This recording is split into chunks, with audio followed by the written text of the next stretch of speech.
Looking inward under his cabinet and then Niger Republic experienced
Tinubu.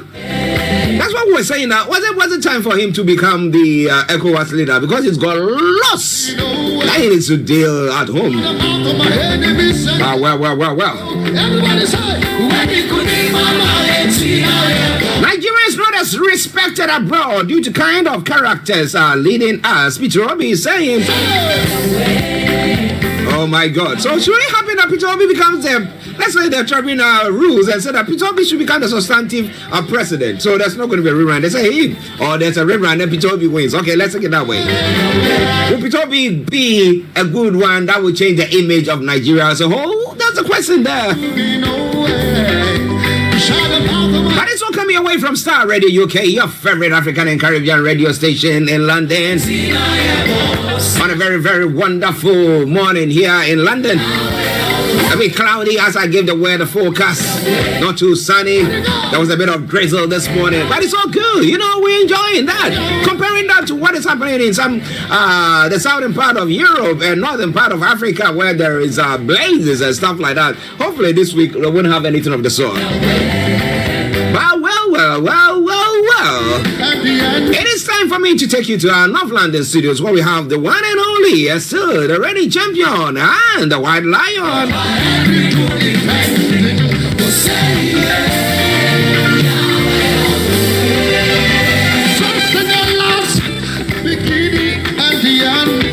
Okay, my brother and colleague and co-presenter Mr. Olayomi Koiki in our North London studios, and let me say, Yomi, good morning to you.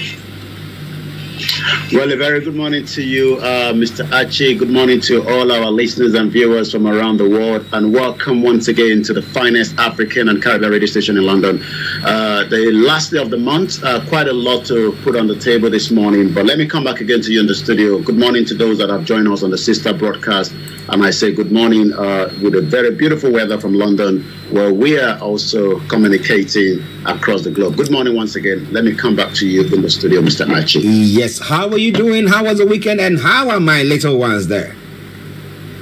Well, the little ones are right there behind the scene as our technical engineer. We're grateful. They're doing very well with some extra stuff in the house. Let me put it that way.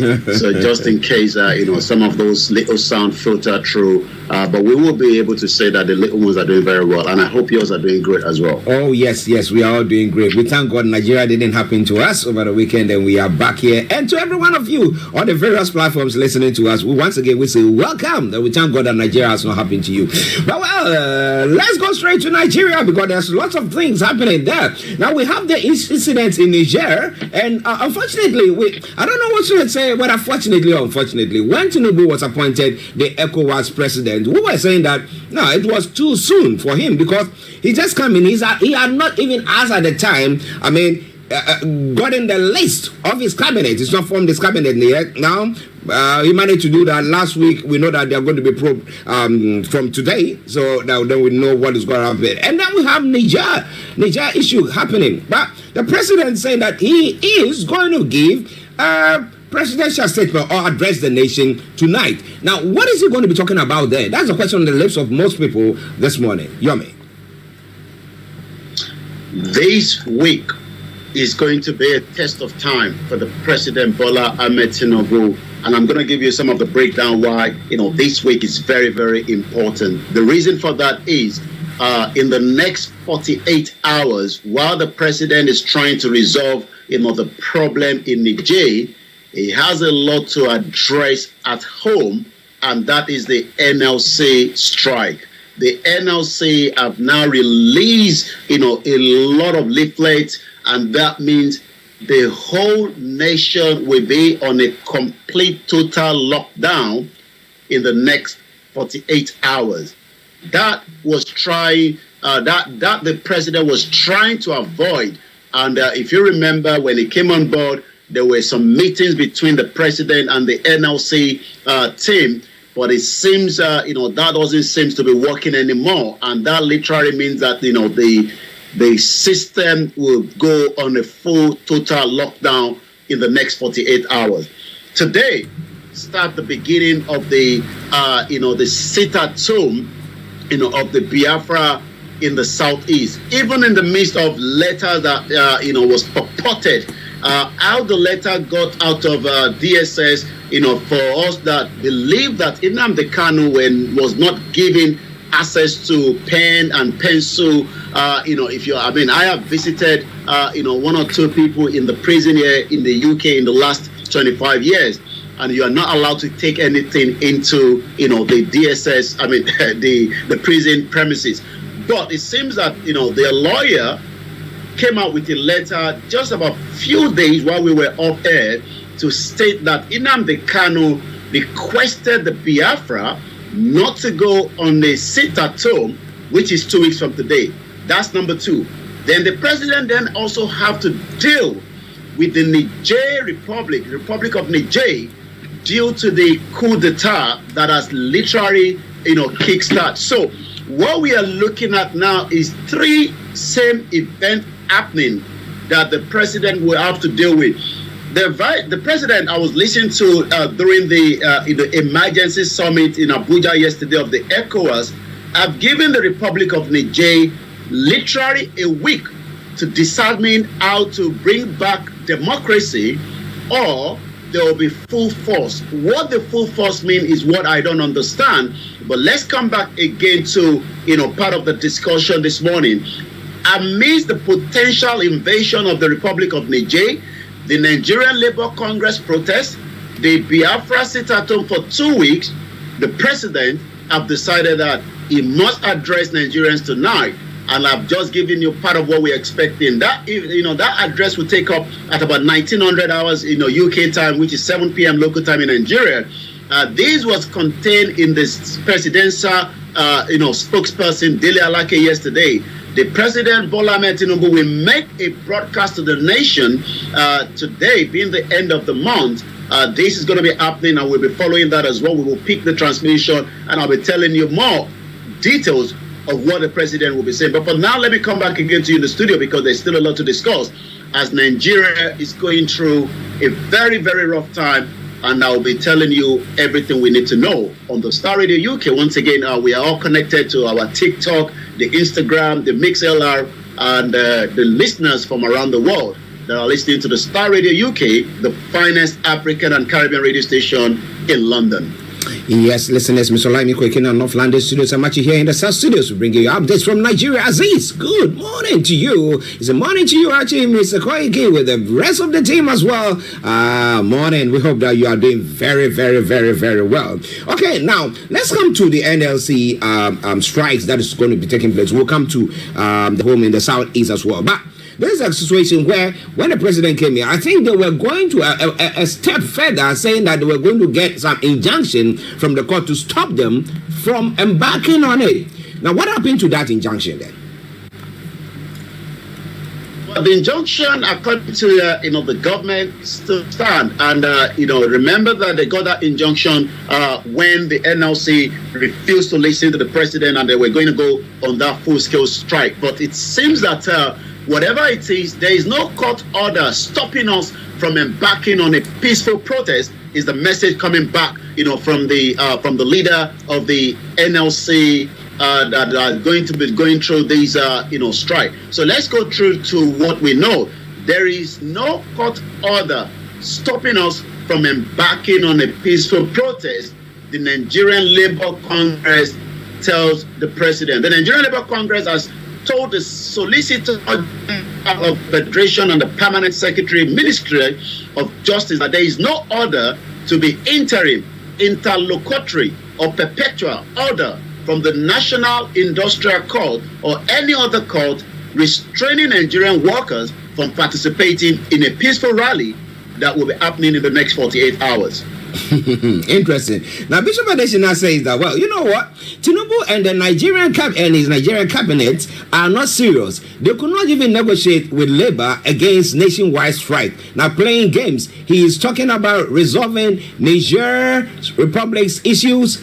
That is useless. That's what he's saying there. But what do you think? Put your comments on our broadcast, or whether it's Facebook, Twitter, YouTube, and any of the ones, and then we'll be reading that one as well. And those of you on the other platform as well, put it when it comes about Yomi, we'll be bringing that our way as well. But it is Starr Radio UK. Now, so then NLC strike, which areas do you think is going to affect? Is it going to impact? The NLC strike is also going to be colluding into at home. So everybody is just going to be sitting at home, just as the Senate president said that it seems that Simon Ekpa has been able to take charge of the Southeast all the way from Finland, and he actually addressed Simon Ekpa as the real governor. But Simon Ekpa said, I'm not the real governor, I am the government in exile, and the directive is coming. But the NLC would also have a big impact, because what we're going to be saying now is that as much as there's a sit-at-home in the Biafra, which has been starting today for 2 weeks, we do not know how long the NLC are planning to be on the street. Let me take you back to 2012 when we had a similar, protest when Jonathan removed the subsidy. What we end up saying was that my mom got caught up in that. She couldn't return back to London because the airport was shut. The whole street was complete, total lockdown. And that went for more than 2 weeks. So we are now seeing a two-week sit-at-home, quote and unquote, from the protest of the NLC, which is going to be across the 36 states. So it does not matter when you travel to any other state, because transportation and everything will be on a total lockdown. People won't be going to work, especially those that are working with the government. We are likely to see more problems ahead. But again, I'm also going to be following what the president will be saying tonight, because the use of force in Niger Republic, due to the coup d'etat that is happening there, we saw the president of different countries attending that event. I'll be telling you what was the outcome of the communique before the end of the program today.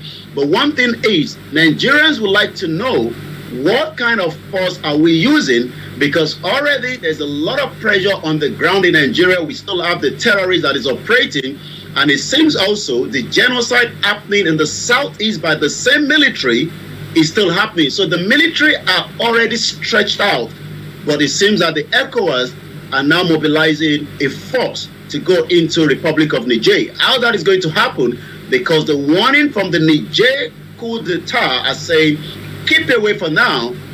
Is this going to be a very big test of time for Bola Ahmed Tinubu, the president? And it seems already that Nigerians would have to wait a little bit further. With Nigerians enduring hardship on several fronts caused by the hike in petrol, it seems some of our elite care less, as they saw the Senate president still attending a birthday party in Victoria Island. And the question is, are they really sure that they can face the brunt of what Nigerians are going through in the midst of crisis? Elaborate parties should have been reduced, but it seems our politicians care less. And we hope the situation in Kenya will not also push Nigerians out on the street when it comes to food crisis, petrol crisis, and it seems as at this morning, The naira is now 1,140 as against the pound. The dollar is pushing to 900 naira to a dollar. Well, listeners, it is Starr Radio UK. It is your favorite African and Caribbean radio station in London, bringing the time now to 20 minutes past the top of the hour. In our North London studios, Mr. Olayomi Koiki. In the South studios, it's me, Archie, and we are bringing you updates from Nigeria. So now let's move on to some of the other stories that we are looking at this morning. Now, interestingly, the DSS, some way, somehow, let me put it that way, are said to adhere to some of the rules of the court that they should allow Nnamdi Kanu to see his personal physician. And it's alleged that he has gone to his personal physician has attended to him. Now, how true is that? And do you have any details about that story, Yomi?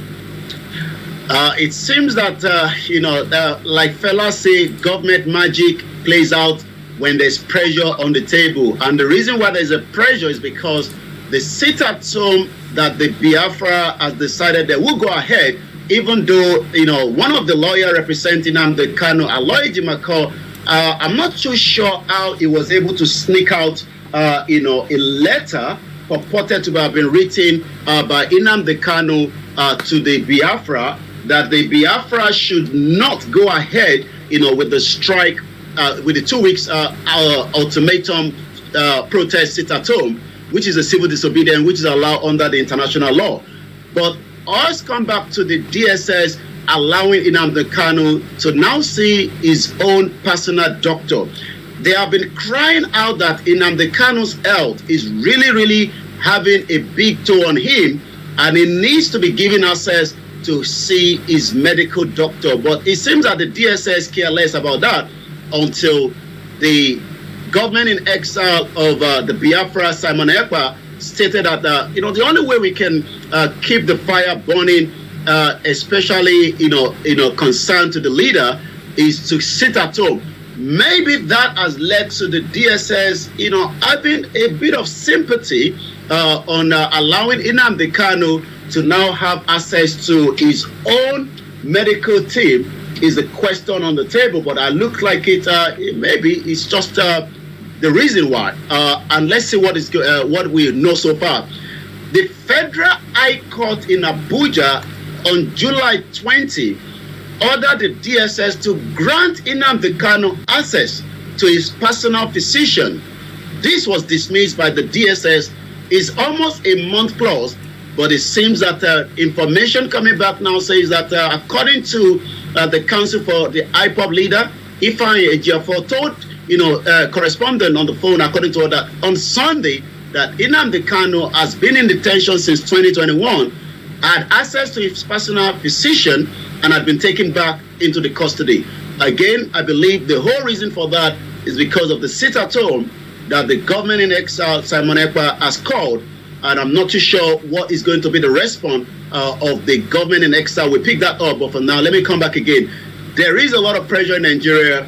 How Bola Tinubu seems to manage all these is still something that we've talked about. Remember, we've been talking about this for some time now, because already the issue of IGBOHO is still there. The issue that IGBOHO mother died, there is now call from so many Yorubas, especially to our kings, that it is time that they lift the embargo on Dr. Chief Sunday Adeyemo Igboho for reason that has nothing to do with Bola Tinubu's government, but for reason that he was fighting a just cause until the former president, Muhammadu Buhari, wanted to assassinate him, just as he wanted to assassinate Nnamdi Kanu in 2017. 17 people died in 2017.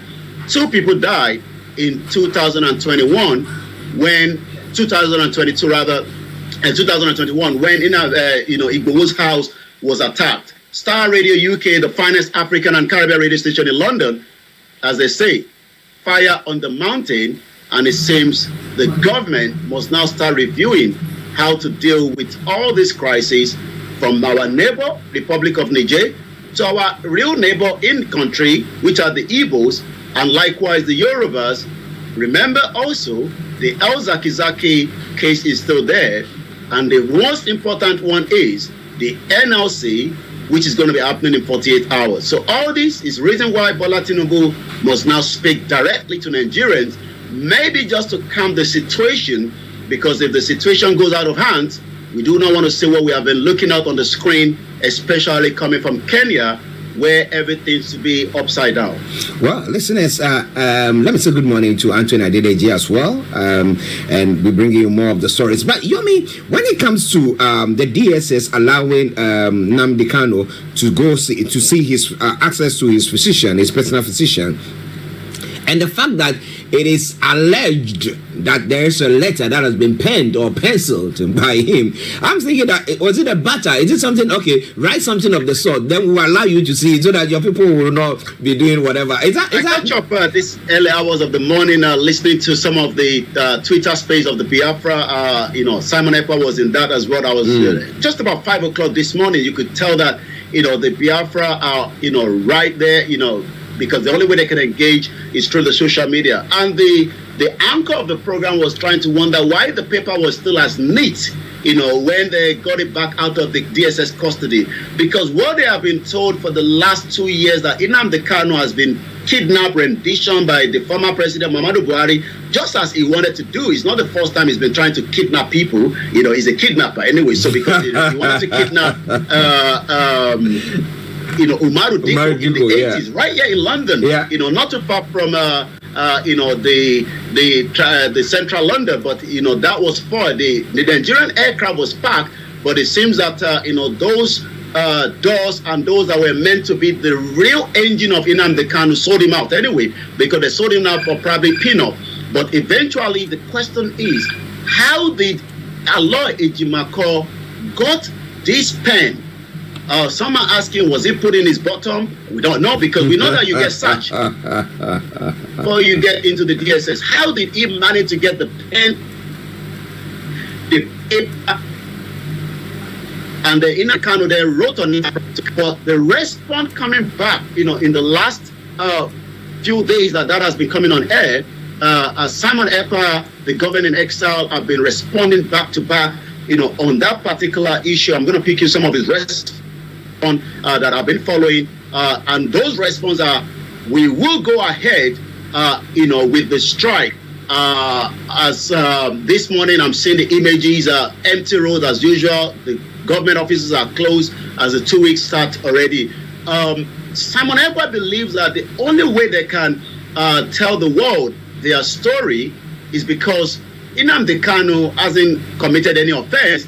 Release Nnamdi Kanu, call for Biafra referendum, pull your terrorist army out of Biafra land. If after 2 weeks he is not released, we will lock down the Biafra for the government official for the next 3 weeks. So it seems that the 2 weeks is a testing ground. Remember that they had a 1 week.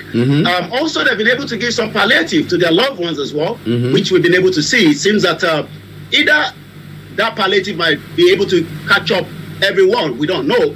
But we do know that even the NLC strike will have to be palaver, as we say in our own language. Starr Radio UK, I'll come back again to you in the studio as we continue to monitor as many of the news coming out of Nigeria today. Remember that today was meant to be when the ministers appointed by Bola Tinubu will be going through the Senate screening. Whether that is still going to go ahead, because while that was about to start, we heard about the Niger coup. We heard about the NLC saying, it seems that the government is not prepared to remove back the subsidy or bring back something that will make a little bit of impact. It seems also the Biafra sit at home. So all this pressure, the economy and all that is making situation to be unbearable. As we say, currency in circulation also is hitting about 2.26 trillion. I don't know how many Nigerians have currency in their pocket, because as we do say, the economy of Nigeria is really, really struggling, according to financial analysts and some of those that have been talking about it. Let me come back again to you in the studio as we continue to review some of the news headline coming out of Nigeria this morning. Well, listeners, Mr. Olayomi Koiki for you, Starr Radio UK. Updates from Nigeria. Now, let's look at the call by some Yoruba people saying that Chief Sunday IGBOHO should be, whatever embargo that is on him should be lifted so that he can come to the country. Do you think that even if a court rules that, allow him for humanitarian grounds, and he's allowed, do you think it's advisable for him to come to the country? Because I don't trust the DSS, and I don't know whether you do trust them. And that has been, the other argument from some of the concerned Yorubas, that even if he's given that embargo, advice will still remain that IGBOHO should not come back to Nigeria to give the final right, of his mother that died, a week, last week. That will be something that will be really, really, looked into internally from those, the family, and Professor Adebanji Akintoye would decide with him as well, and the family of Dr. Chief Sunday IGBOHO. We don't know what is going to happen. The mother has not yet been buried, but there have been 8-day prayers that was held yesterday on Saturday. More people are still visiting, the family compound in IGBOHO, where IGBOHO is also taking the name of the town, because IGBOHO that we are hearing is the name of the town. So he's actually bearing the name of the town. His surname is Adeyemo, but people tend to call him IGBOHO because he is actually bearing the name of the town. The town are probably looking forward to see him, but like you said, more people are concerned. I've been receiving calls as a spokesman of IGBOHO that we should not allow him to return back to Nigeria, even if the embargo is lifted. I saw Talon in Abuja. Remember that we've been seeing Talon in Nigeria for the last couple of days, especially even after the Republic of Niger coup d'etat that happened.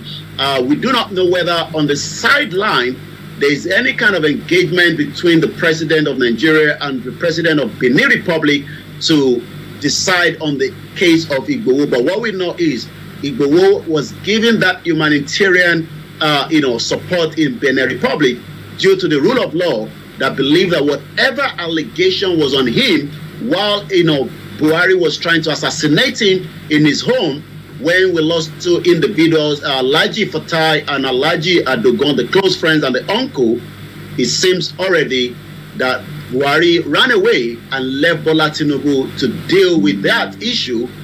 But the call is the embargo must be released so that at least he can make his way and visit his family in abroad where they are residing presently. Well, listeners, it is Starr ready, okay? Should the embargo be lifted from Chief Sunday IGBOHO so he can visit his people and then attend the mom's funeral? Well, that is another question for another day. But it is Starr ready, UK, 11:32 the time, the morning show, the program. Now let's come to MFLA. Now the president is appointing a new judge to do that? And has the president got a right to do that? Isn't it the duty of the Chief Justice? And who is the Chief Justice of Nigeria now, Yomi?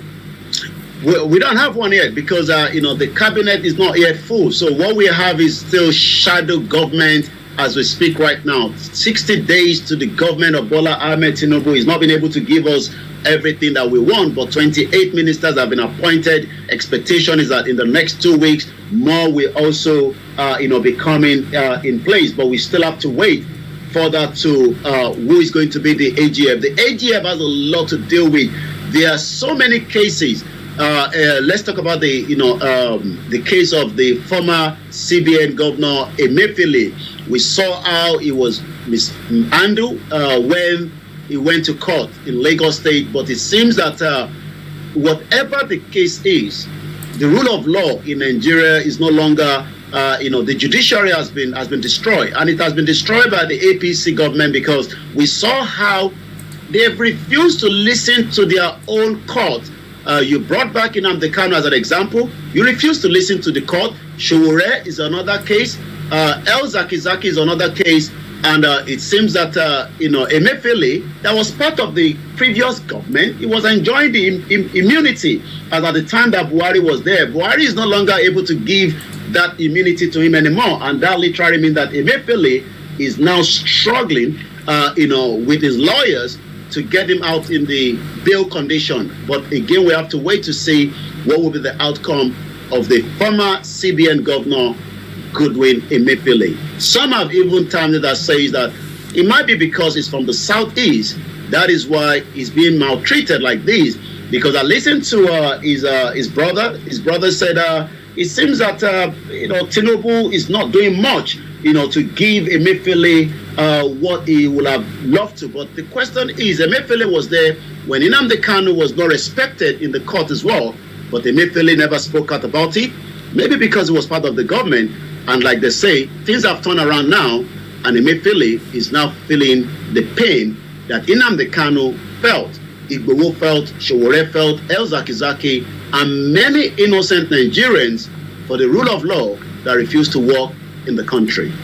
Okay, listeners, it's quite an interesting issue or discussions this morning from updates from Nigeria, but we'll have to move on to some other stories that is making the rounds, and therefore we'll go back to Yomi for the rest of the stories. Over to you, Yomi. Well, let's go back as we saw again the concern that if care is not taken, we might see the situation we saw during the lockdown. Remember, during the lockdown, many Nigerians decided to snoop around, and they were able to find out where foodstuff were kept. And it seems that that took place in Adamawa yesterday. Grains were stolen.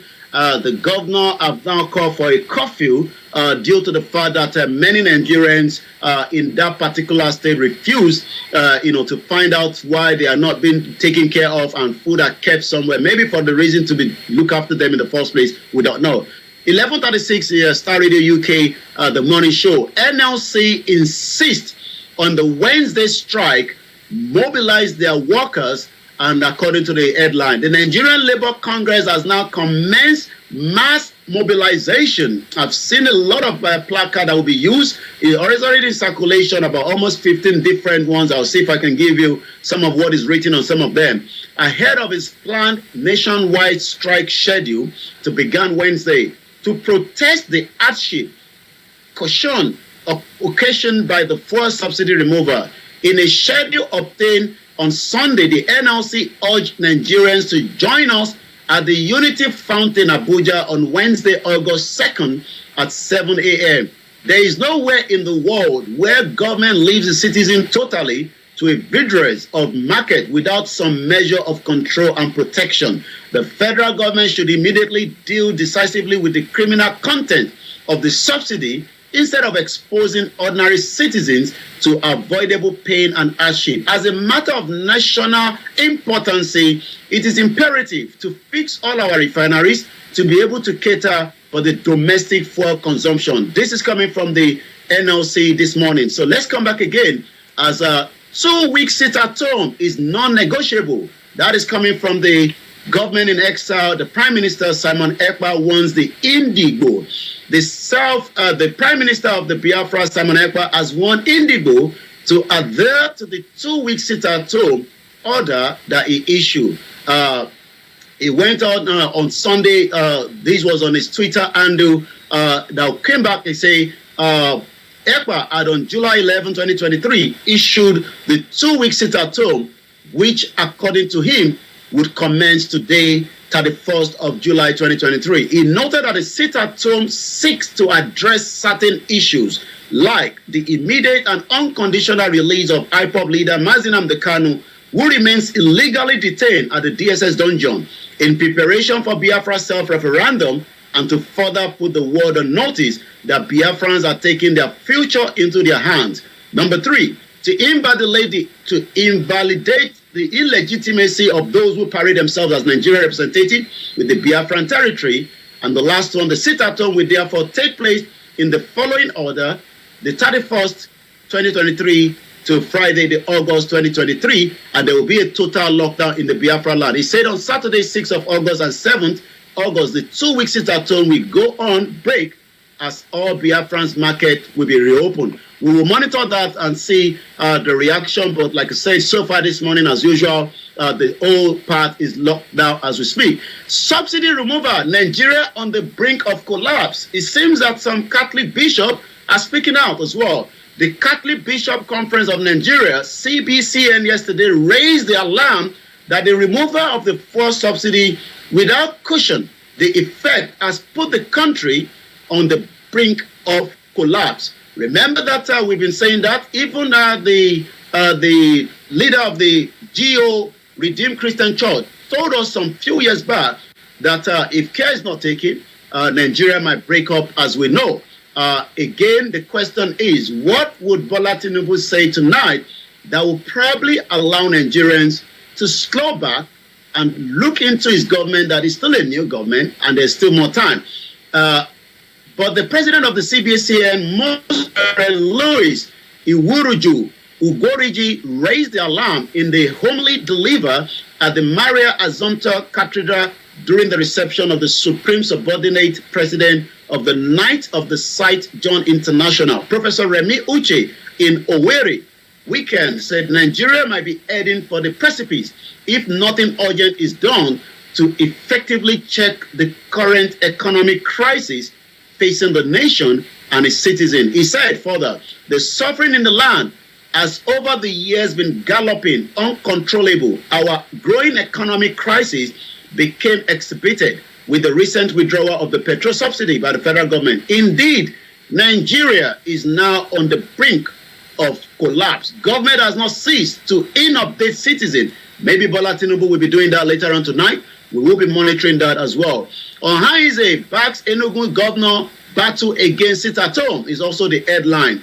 88 robbery suspect arrested in Lagos. As we do say, when there's no job, more problem, it seems Nigerians are going into the issue of kidnapping, other robbery activities that is happening as well. Also, I've been following more of the cow that seems to be infected with disease. 5 of them were burnt in Lagos yesterday. We hope that the Lagos State governor will be taking every measure to protect the citizens and the 20 million Lagosians and Nigerians that are living in Lagos for businesses and other reasons as well. I'll take one more headline and go straight to the social media where the battle goes on every day for Nigerians. Nigerians not respected abroad due to the kind of characters leading us. This is actually coming from the Labour presidential aspirant Peter Obi. Peter Obi says that Nigerians doesn't seem to be respected. And I'll give you an example. I remember last year during the COVID, Professor Wale Soyinka was traveling through Paris. He was stopped. It wasn't something more than the fact that just as many Nigerians go through the same problems.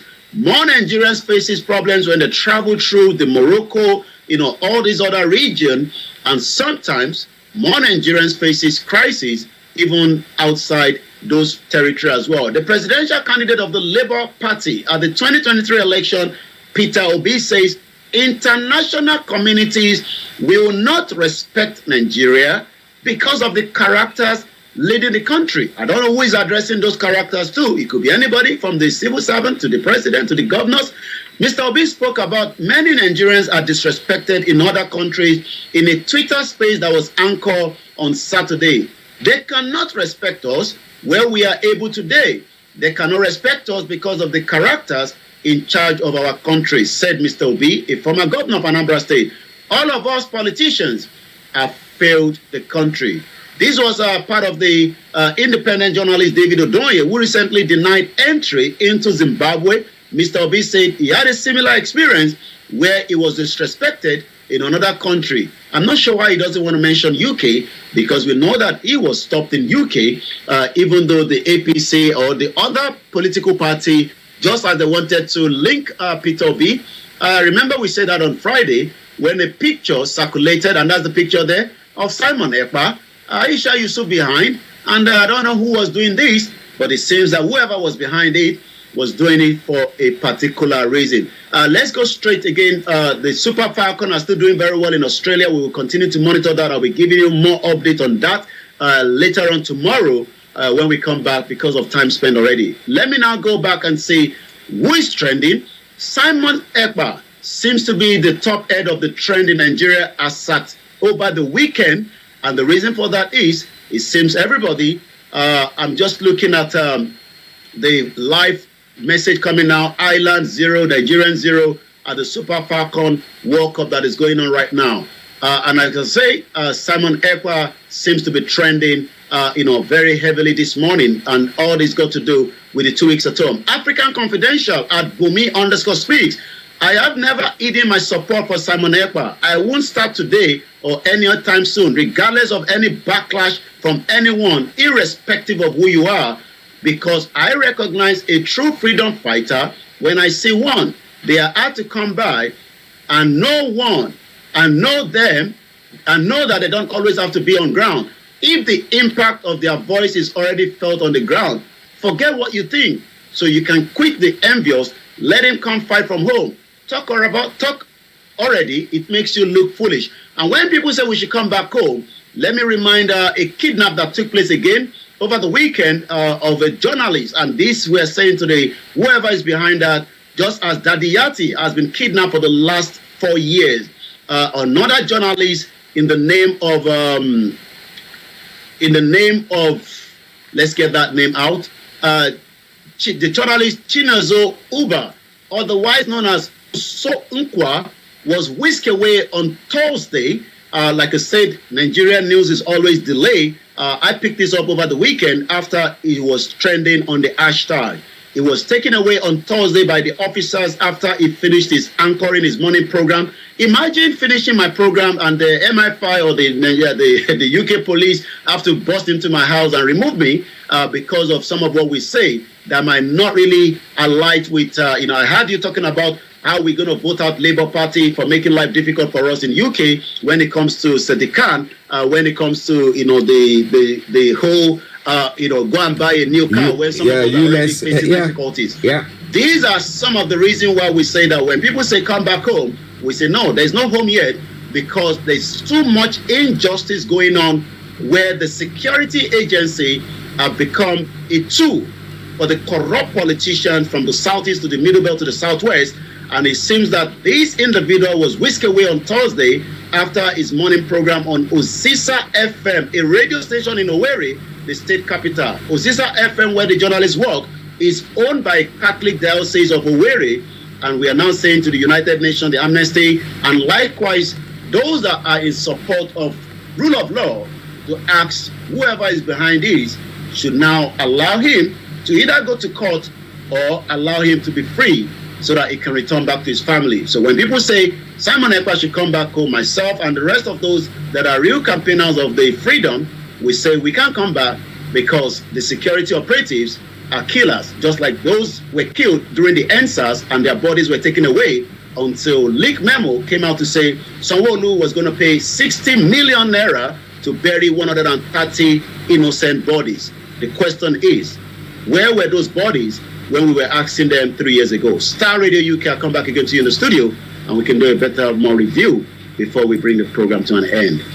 Well, listeners, I tell you, this is the place to be because we bring you everything that you need to know, and you can also share your take with us on that. Mr. Olayomi Koiki in North London studios, I'm actually here in the South studios. But Yomi, interestingly, whilst you were looking at that, we'll come to the president's state address this tonight.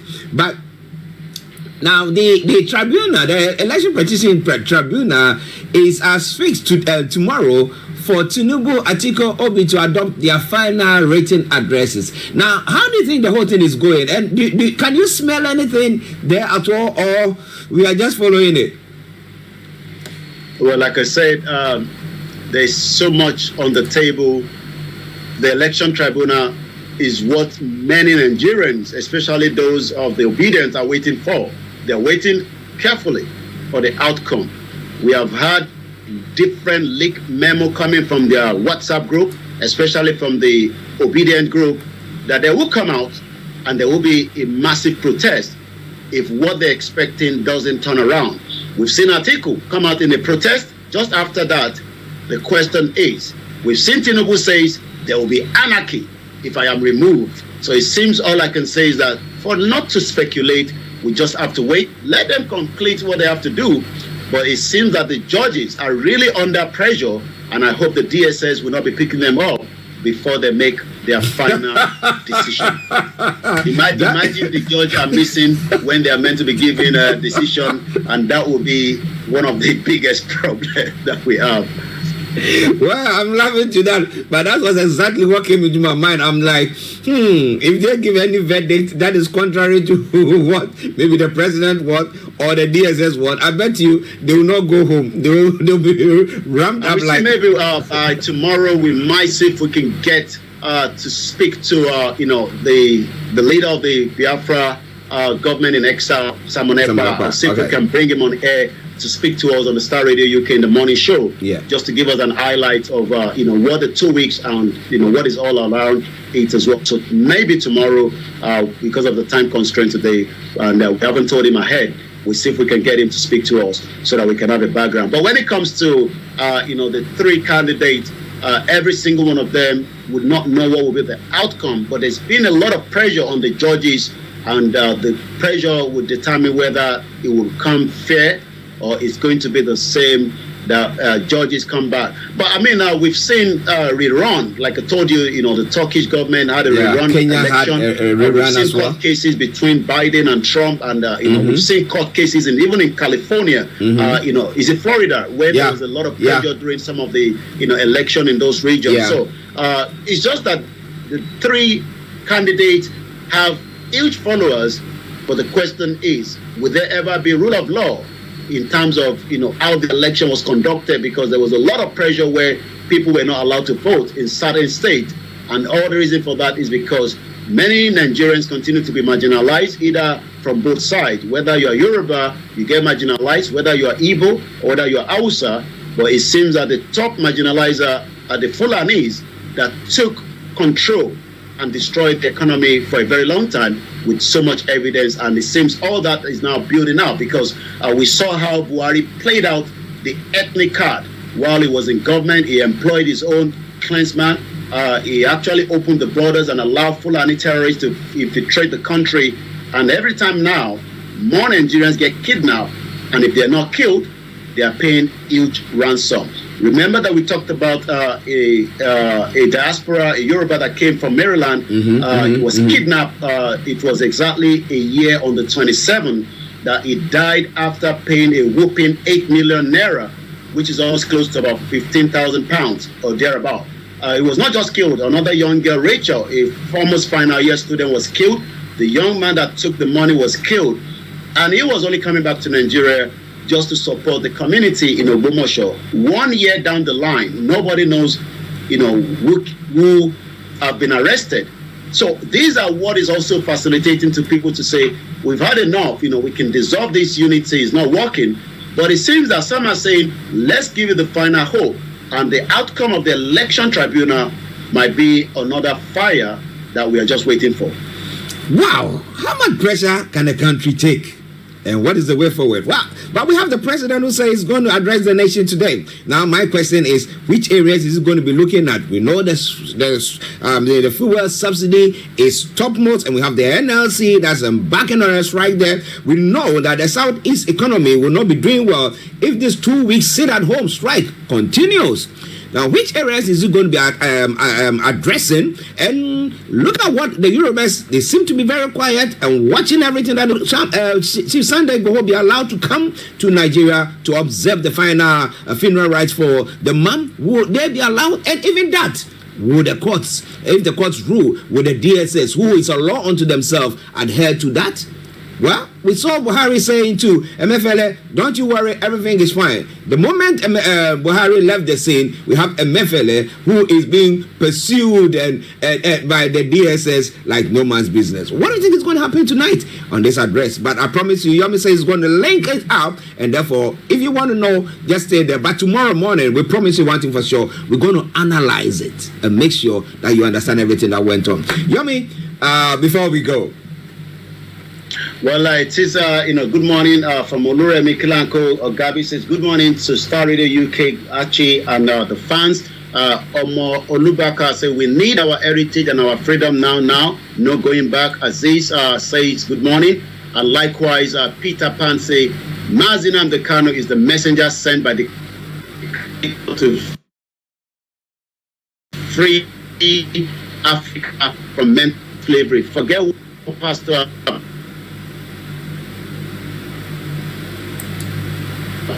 to me say, Pastor, no one go heaven. Why you no one go heaven? And the reason for that is that the pastor doesn't want to go to the heaven. That's why they use a bulletproof vehicle when they move around, so that when somebody attacks them, they are safe, while the other convoy, when they get attacked, they are probably dead, as we have seen some of those pastors that drive bulletproof vehicles. Star Radio UK, I'll come back to you, get to you in the studio. But later on this evening, we will monitor what Tinubu will be saying. And tomorrow at exactly 11 o'clock, I'll be giving you all the details of the outcome of the presidential nationwide address at 1900 hours. Okay, Yummy. Let me say thank you very, very much for this wonderful update this morning. We'll catch up later.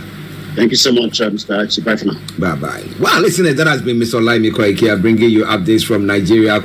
It is quite an interesting thing that is happening there this morning. But let's see. Do you think that was the right time for Tinubu to be appointed as the chairman of the ECOWAS? This is because they see themselves as the bigger nation on the African continent, especially in the sub-region as well. They have the biggest population and the biggest economy. Let me put it that way. I don't know whether that of South Africa and Nigeria, I'm not very sure about whatever it is. But is it why they appointed him?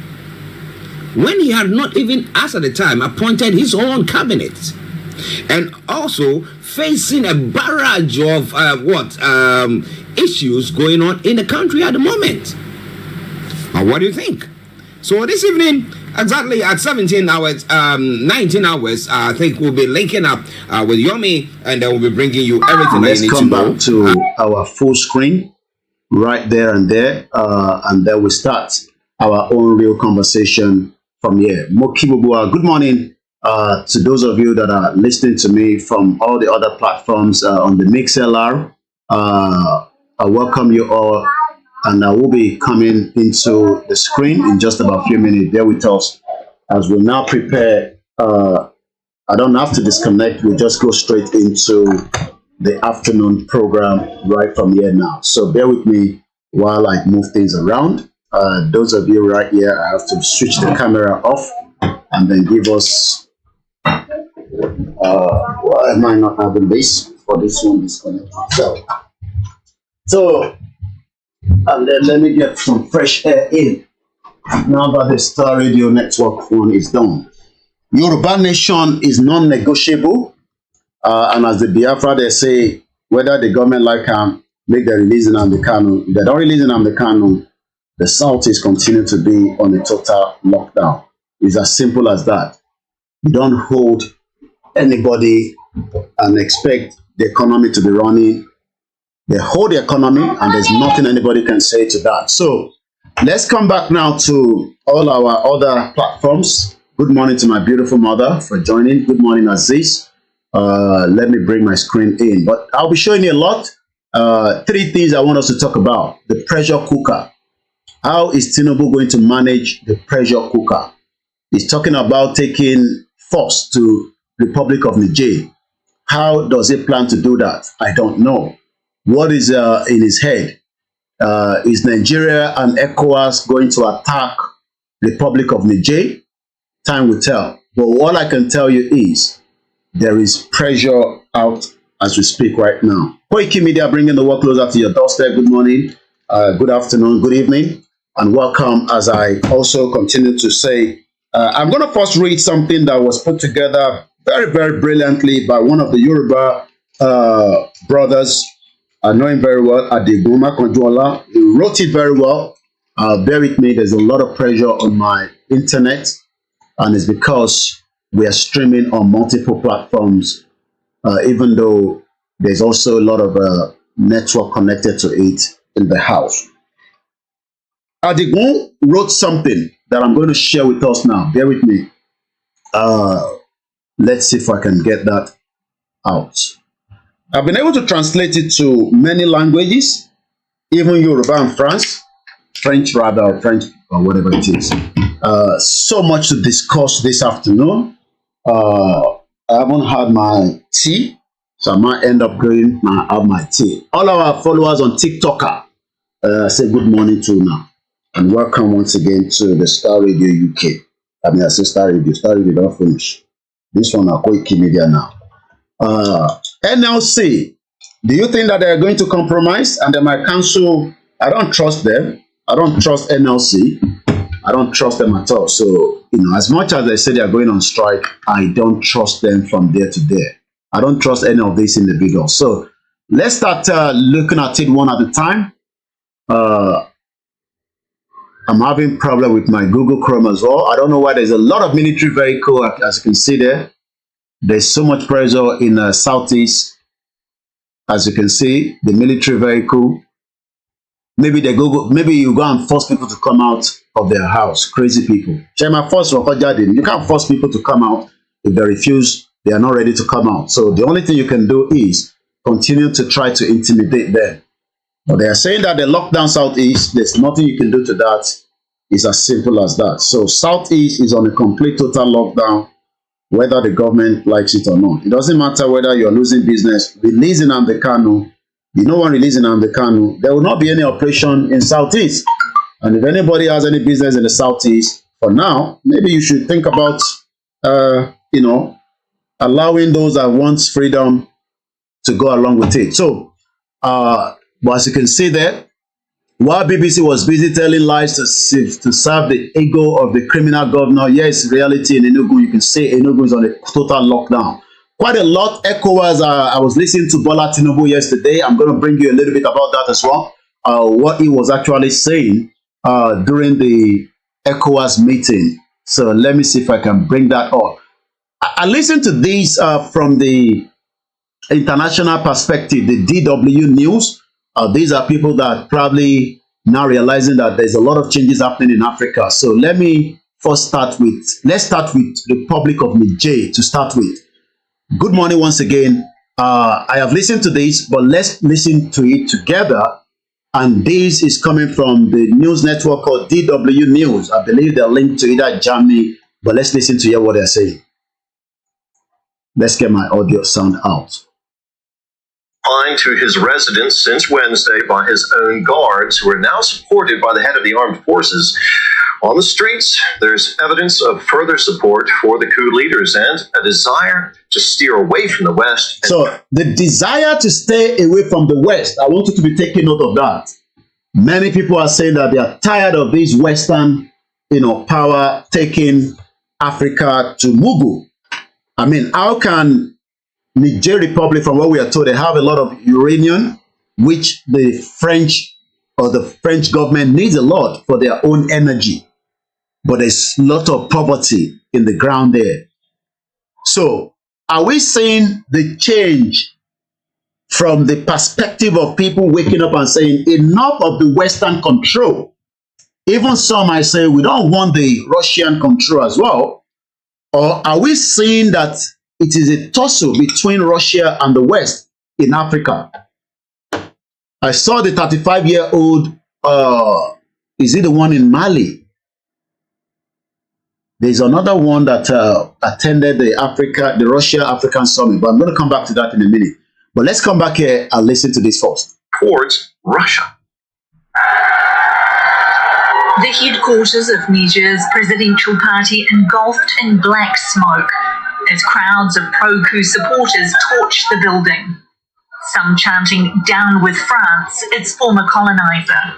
Down with France, its former colonizer. Are we not the same thing that we are saying? Even though if we're trying to be a little bit diplomatic, because some of us are trying to be diplomatic. But it might get to a state that people will not listen to what we are saying and they will just come out on the street. I'm talking about the average Nigerians. We saw that happening in Kenya.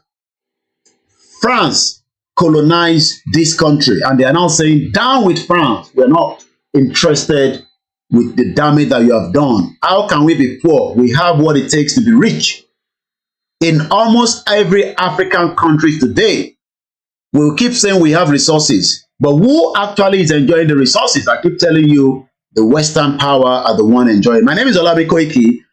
Like I told some of you that followed us on Saturday, especially all these youngsters that love the whiskey. Whiskey should have given you the link to watch his program live. My job was not to go and bring you a live transmission of whiskey. I was there to tell those that were attending that event whether they've heard about, the Yoruba nation, or whether they've heard about those of us that are saying that the sovereignty of the Yoruba and those campaigning for the Biafra, because most of them are Nigerians. At least out of the 62,000 that came to that stadium, 30,000 will be Nigerians living in UK or came to that event. But some of them care less about what we are doing Some of them that I did engage told me they don't go to Nigeria, but they can go to Ghana. The question is, why not go to Nigeria? Because it's not safe. Let's go back again to this video. I do not own the copyright. 2 days after a group of elite troops launched a mutiny, the country's future hangs in the balance. Ousted President Mohamed Bazoum remains under guard at his residence, prompting international concern. Libérer Président Bazoum. Release President Bazoum immediately and unconditionally. That is Anthony Guterres saying release the president. But he's not saying much about Nnamdi Kanu. Why? Okay, Nnamdi Kanu is not relevant, is it? Okay, maybe because that one a president. That's why they come out as a defender. Hypocrite all over the place. Stop obstructing the democratic governance of the... Stop obstructing the democratic elected government. Is there power tussle playing out right now? Ibrahim Traore is 34 years old. Okay, he's Burkina Faso. Thank you, Abdullah. I'm going to bring his video. I heard him speaking in Russia. There's a lot happening. For those that will probably not understand, astrologically as well, power is trying to move away from the West, but they are holding back to it. They want to hold on to it as much as possible. And that is why they don't want some of us to have our own independent nation. How can countries that are not even up to our own, 32 million of us, according to what we are told, in Yoruba land, and yet we don't have access to the basic things of life? Let's listen again to Anthony Guterres, the United Nations Secretary General. Country and respect the rule of law. We are seeing a disturbing trend in the Sahel region. Would you be... All right, let's not, there's too much advert on YouTube. There's nothing we can do to that. Let's remove the advert. Let's come back. Bazoum's last public communications included a defiant tweet that democracy would prevail. Democracy will prevail. Are we having a true democracy in Nigeria? Do we have true democracy? When people are not allowed to believe in what they believe, when the government continue to attack innocent Yoruba people. Oh, sorry, what have I done now? Oh my God, I was trying to brighten it up. When the government attacks Yoruba people, the government attacks the Biafra people, the government attacks the El Zakizaki people, do we have democracy in Nigeria? I hope whatever we are seeing right now is not going to be the situation in Nigeria. Nigerians are still very, I don't know. Even in the midst of so many things that you think that Nigerian will have been like, we're not going to agree. When I lie. The moment some of them get certain cover from politicians, they forget about the freedom.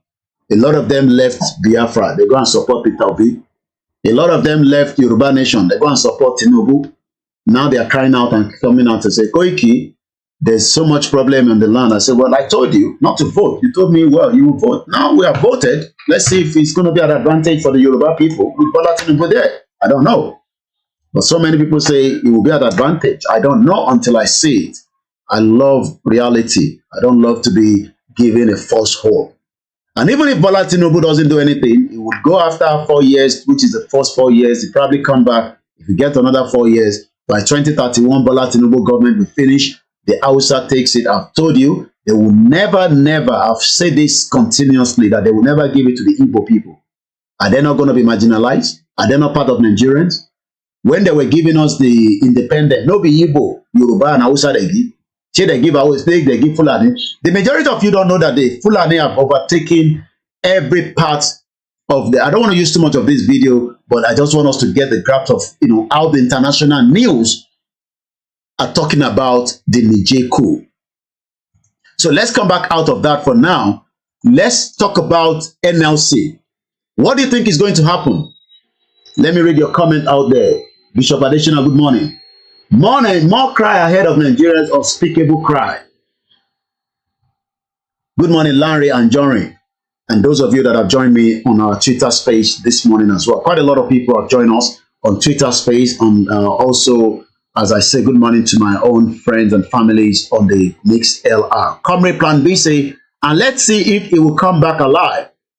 I think he's talking about that journalist. You see when they say, come back home, Koiki, come back home, Simon Ekpa, come back home, Gbedu, come back home, is because they want to kidnap us. They're bastard. Because they know that when they kidnap me, like they kidnap Nnamdi Kanu, and they will think that, you know, the movement of the Biafra stops until Simon Ekpa pops up and they're like, ew, this one even much more bigger than, you know, Nnamdi Kanu. You know, bear with me, my Google Chrome is really playing out this morning. Too much pressure on it. We need a better new computer as quickly as possible. So let's see again, let me go back.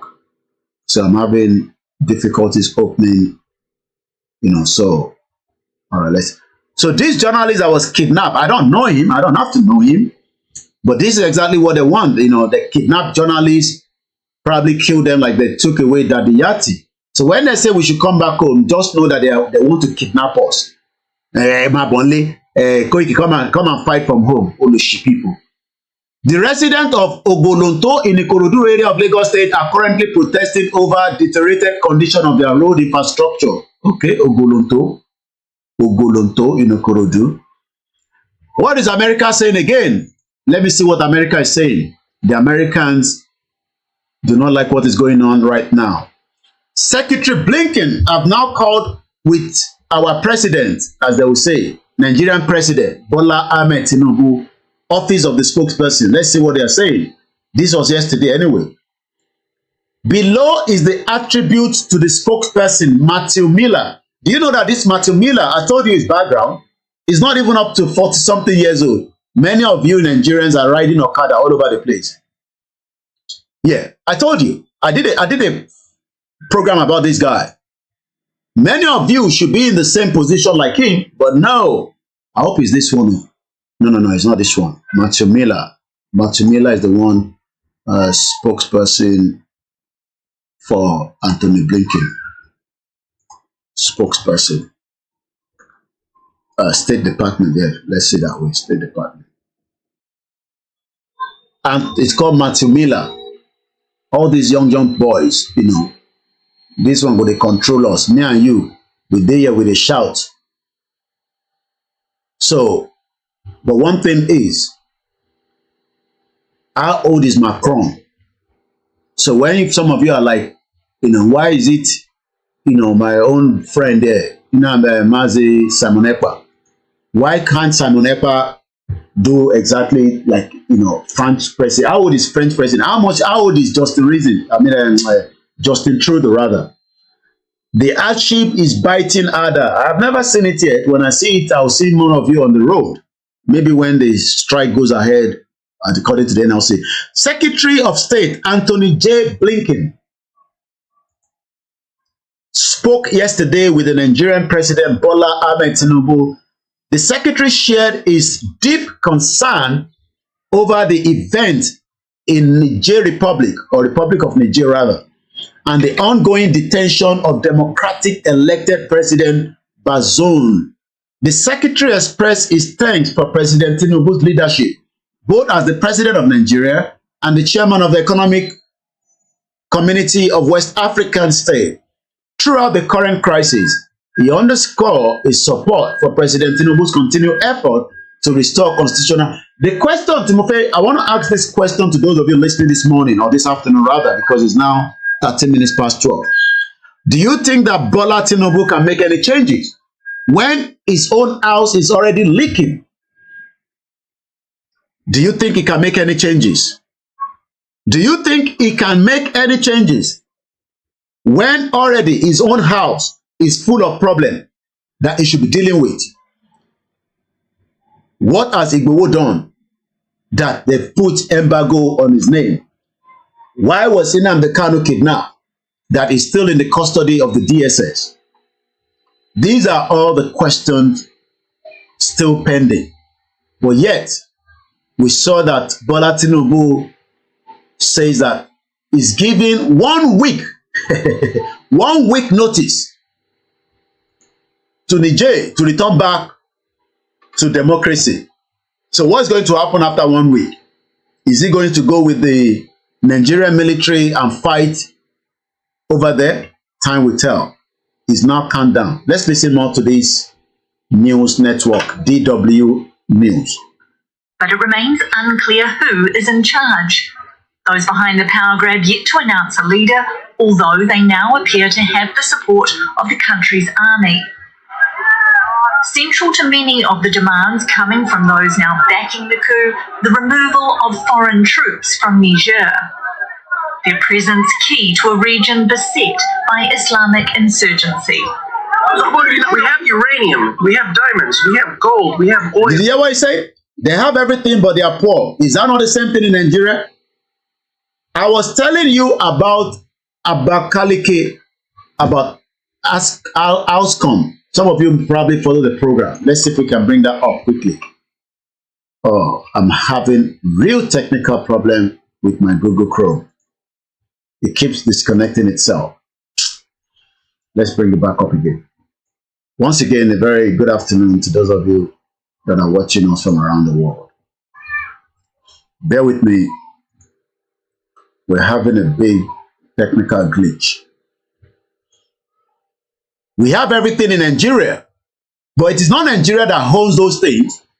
All those things are owned inside every state across Nigeria, but yet nobody can enjoy it. Yeah, I talk about the aluminium smelter company of Nigeria. Yeah, we're back again now. Yeah. How many of you remember the story? I talked about it. Aluminium smelter company of Nigeria. For the last 15 years, it has never produced anything to full capacity apart from 11%. I'm talking about this aluminium smelter company of Nigeria in Akwa Ibom State. So that means that every state in Nigeria, if we were meant to have our own independent sovereignty, we can control and take care of our people first before the West. Because the West are the ones that are disturbing us. Every now and then, they keep sucking and sucking and sucking so much out of us. Once again, a very good afternoon. But some of you, you are living in denial that Nigeria will come back and will be, you know, the most populous country in Africa. You must be joking. Nobody respects ECOWAS anymore. Let us have a Biafra in ECOWAS. Let us have Arewa in ECOWAS. Let us have Yoruba nation in ECOWAS. That is the only solution, not living in denial that we want to have. So I'm going to open another video from another angle from Al Jazeera. At least those are the ones that you believe. You come back to this, you know, trying to see if they can resurrect Ajakuta that is dead. Dead, long gone. So let us now go to another video from Al Jazeera regarding what is happening in Niger's Niger. coup leaders to negotiate a peaceful end to the crisis. It follows an ultimatum issued by the West African regional bloc, warning coup leaders to reinstate the president within. So if they don't reinstate it, what is going to happen? What is going to happen? Bola Tinubu, according to him, says we will go with force. What does it mean by force? I don't know. Maybe some of you have a better understanding. The Nigerian Labour Congress, do you think that there will be man enough to go on that full strike, or there will be just the same rhetorics, collect money there, and they will you know, they can come back out just few hours before the protest and say we have cancelled it, we are talking to Bola Tinubu again. Do you think that they will be bold enough to go ahead? Let's listen again to Al Jazeera on their own perspective on the coup in the neighborhood of Nigeria, Republic of Niger. Week, face military action. Coup supporters. Face military action. What does that mean? When they say face military action, that means ECOWAS will put together and they will take soldiers and they will drive down their vehicles, armored vehicle, the Nigerian armored vehicle that is always, you know, taku. It drives for a few minutes and then it died on the road. Nigerian soldier that cannot fight Boko Haram, they want to go and fight the Republic of Niger.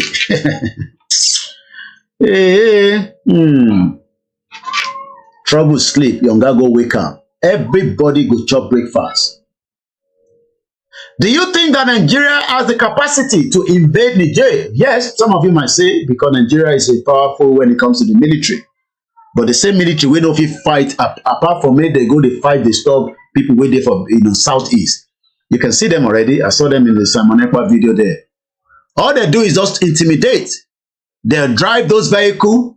Let's listen to the government in exile of the Biafra. Simon Ekpa. 29th day of July 2023. I want to use this opportunity to make it very clear that the coming 2 weeks sit at home is non-negotiable. You heard it, non-negotiable. Yoruba people wait there that side. Listen to what instruction they give you. Don't be listening to all these Nigerian media. Save your life. If they say sit at home, sit at home. If you know you don't want to sit at home, you should have come back to Yoruba territory in the southwest so that you can stay with us. You can go to Lagos State, you can go to Ondo, nobody will disturb you. The sit at home is for the Biafrans and anybody that is operating there. Even the international companies, they've told them to shut down all the oil well that is going on there until the 2 weeks. But if they're not listening, then you might be killed by the Nigerian military. Let's listen again to the government in exile, the Prime Minister, Simon Ekpa.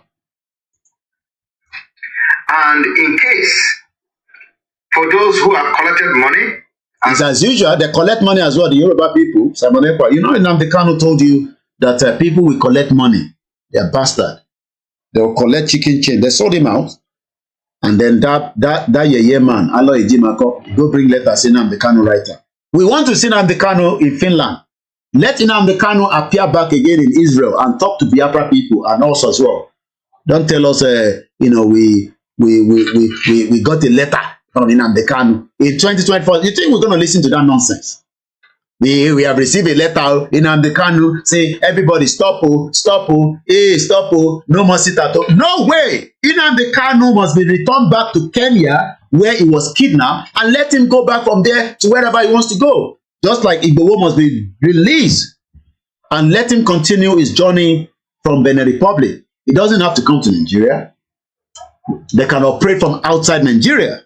And whatever we are doing is not thing to do with terrorism. So those of you that think that, you listen to Abati, that man, we don't chop under Jonathan. You know how much Abati has in his account? Somebody like Abati will have nothing less than probably about 100 million, if not $1 billion naira. Because they were in government. Abati was part of Jonathan. And he must have cut corners from there, and there. They know how they do it now.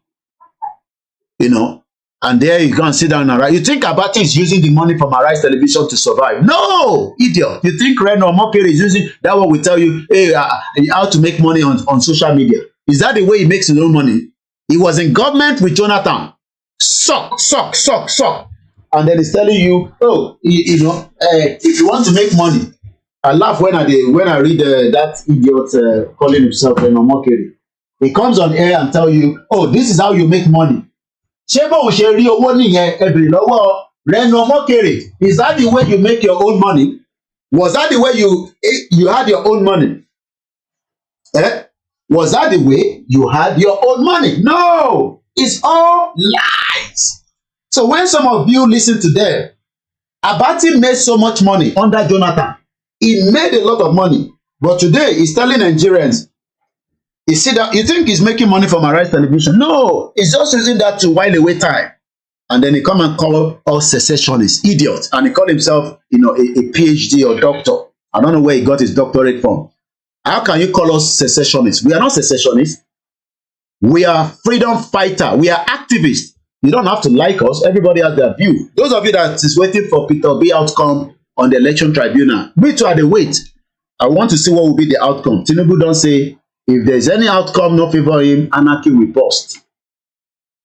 Very, Mr. Latunji, Nigeria is sitting on a gunpowder which is about to burst. Not be the same thing. Wait, may I listen to government in exile, I'll return it again. I think I should sit up and go and do my tea while my own Simon Ekpa, my big brother.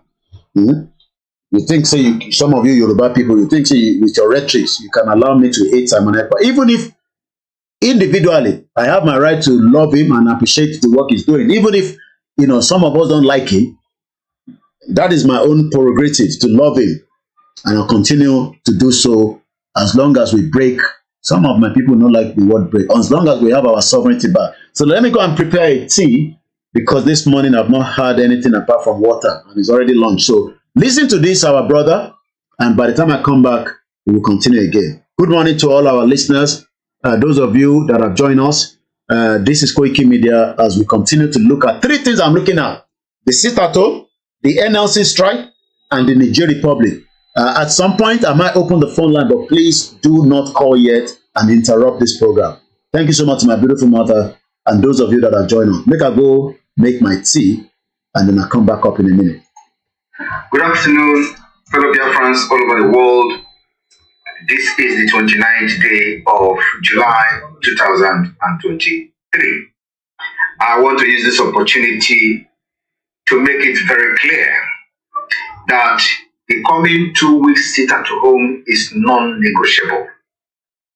And in case, for those who have collected money and started flying fake letter from Mazen and Kano, I want to make it very clear to them as well that the sit at home we have embarked on, and we are going to embark on in the nearest future, have 5-point agenda. One is for the demand for immediate release of Mazen Kano from DSS dungeon. 2 is in preparation for the Biafra self-referendum. We want to prepare the mind of Biafra people to prepare themselves for the self-referendum of Biafra, which is coming very soon. And to that effect, we are going to have the Biafra self-referendum first ever convention 2023 in Finland in October. 3, to make sure that we further notify the world about the readiness of the Biafra people to take their own freedom and their future into their own hands. So by sitting at home, you create the awareness. By sitting at home, you crash the economy of Nigeria. By sitting at home is one of the powerful weapons that have been used for the time immemorial. And we have come to adopt the sit at home, and many other civil disobedience that will follow. If they are not going to release maximum, they can after these 2 weeks. More of this civil disobedience is on the way. 4, to demonstrate that the Biafra Republic government in exile is in charge and continue to enjoy 99% of the loyalty of the Biafra people in Biafra land. Just like what the Senate President said the other day, even though he misrepresented me, he called me the real governor of the Southeast. I am not the real governor of the Southeast. I'm the Prime Minister of the Biafra Republic. 5, to invalidate the legitimacy of those who parade themselves as the elected officials, those people speaking nonsense at the National Assembly, to invalidate them. Invalidate their legitimacy. Yes, we must invalidate them. And they already give you credit anyway. Make our find that video. Let's leave that one first. There's a lot to discuss this afternoon. We're not in a rush. We just start the program. So if you're watching me from Nigeria, you want to save data, go and join my Mix LR. At least that way you save a bit of data. Let's come back to Simon spoke to us through 1 minute. I want to read this one out.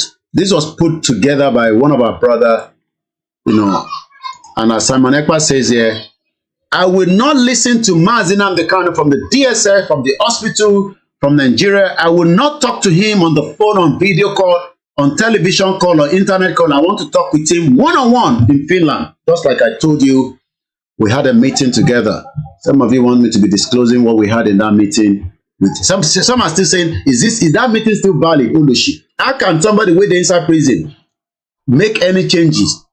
Until now, they cannot come back out and say, Koiki, IGBOHO, whatever I discussed with you with Simon Ekpa has become invalid, and then we will know. But for now, it is still valid. And you don't have to come and ask me what was involved. I don't have to tell you. It was not one meeting, it was not two meetings, it was not three meetings. And it was Nnamdi Kanu that called for that meeting. Simon Ekpa called me, we arranged that meeting, and we were all in that meeting with my own Dr. Oloye Sunday IGBOHO. So until Nnamdi Kanu comes back out, me too, I no go hear any letter. Anybody can say, does Koiki, are you still sure that meeting you had with some of you will never even have the opportunity to have such meeting with the leader of that two people. So me, it was a privilege to have the two of them together in that meeting that I was there. Now privilege. So some of you will never have it. So for you now to be coming and ask me, is this still valid? Is that meeting still valid between you and Nnamdi Kanu? That meeting that you say you have, Koiki, is this still? Yeah, it's still valid. Because as far as I'm concerned, Nnamdi Kanu hasn't come back out and told us that Simon Ekpa, we should not listen to him anymore. The instruction he gave me then was Simon Ekpa is who we should listen to. Simple as that. Can't you understand simple English? He never mentioned us in that meeting. Quote me. If Nnamdi Kanu comes out, he can tell you that. He will come out and meet us by God's grace. Inshallah. That's Shedumari. And you can ask him during Q&A and say, Koiki said it every time he's speaking that you never mentioned us. So who be us? I love them, I respect them if they respect us. But for you to come and tell me, Simon Ekpa, there, come, get out. You talk nonsense. You never mentioned us. So who be us? Why should I listen to us when even your leader never mentioned us? So why should I listen to us? Let's read what one of our brother, I met him in Nigeria when I went home in 2021. His name is Adigoma Konjuola. This is what he wrote. And he actually posted it on his Facebook. I cropped it. I've now translated to multiple language from Igbo to Yoruba to French language. Simon Ekpa, when you succeeded in breaking up Nigeria, these are the people who are going to be the losers. If it's right, make una put in the comment section. Moke any wealth Adebola say Baba Benny. Thank you so much. Shalom, my brother, Pastor Mo. I hope you guys didn't miss me on Sunday. I was sleeping, eating and sleeping. As if they something did my body. I go watch a whiskey from behind the scene. I stood too long. And all these whiskey. Don't worry, some of you on the Twitter that wants to join, I will give you access. Just bear with me. Listen first, but you'll be able to speak later on. I'll allow you to join us. Even if you want to join me on the TikTok, I'll bring you in later. It's interactive. Olanas, thank you so much to every one of you. So let me quickly read it. The head of, I'll take it again. Simon Ekpa, when you succeeded in breaking up Nigeria, bear with me. There's a lot of noise at the background. These are family homes, so don't come and tell me, Koiki, why those noise? Maybe you don't get children or you don't like children. Remember, it's a family house. Simon Ekpa, when you succeeded in breaking up Nigeria, these are the people who are going to be the loser. The head of the Nigerian government, all the traditional rulers in Nigeria, the British government and all their private investments in Nigeria, the Boku, same for the United States and France. The Nigerian National Assembly, those one are Barau. I saw Akpabio in Lagos, shaking hand in a party in the midst of where Nigerians are suffering. All the 36 state governors, the one in the Southwest as well included. All the 36 House of Assembly, we have 55 representing Yoruba people. And in the Senate, we have 18 of them. They are now 71. Every single one of them does not want Nigeria to break.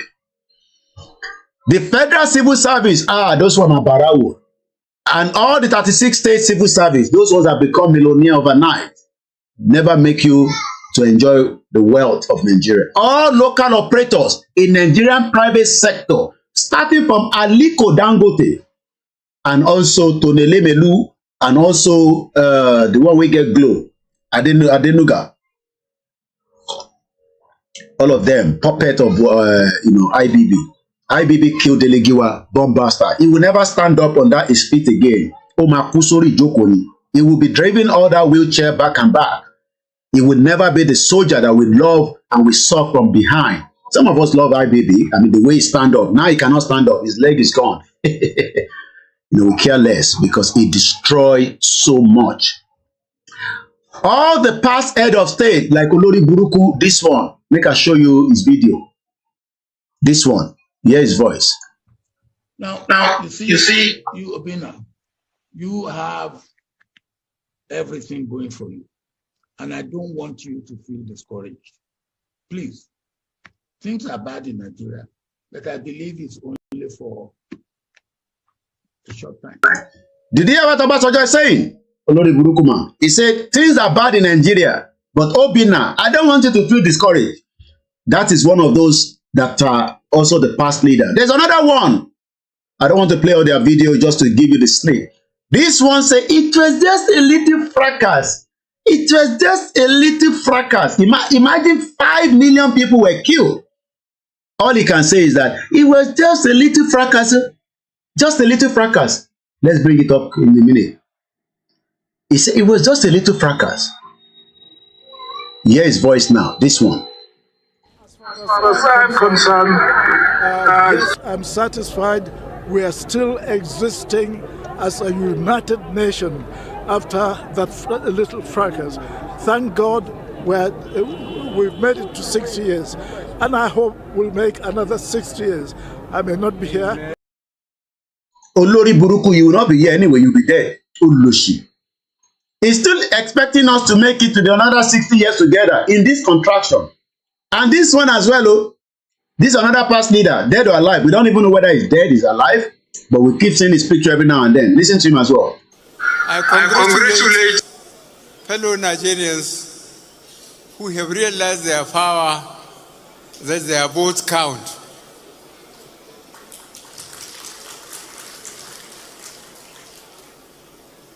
I'm looking forward to tomorrow to fly to my base and go back to my cows and sheep. Much indeed. Buhari ti sọ̀rọ̀ àti gbọ́. Buhari ti sọ̀rọ̀ àti gbọ́. Buhari ti sọ̀rọ̀ àti gbọ́. Buhari ti sọ̀rọ̀ àti gbọ́. Ó tún yá ṣe bàbá ṣe Buhari ṣe bàbá. Thinking about. And this one as well, another leader. This conversation about the unity of Nigeria. And I reflect back at some of the prominent statements made by some of our founding leaders. And I feel that probably this will help us to have a conversation on the Nigerian unity. I just brought four, not to bore you. First, and I quote, not my statement, Nigeria is not a nation. It's a mere geographical expression. There are no Nigerians in the same sense as there are English, Welsh, or French.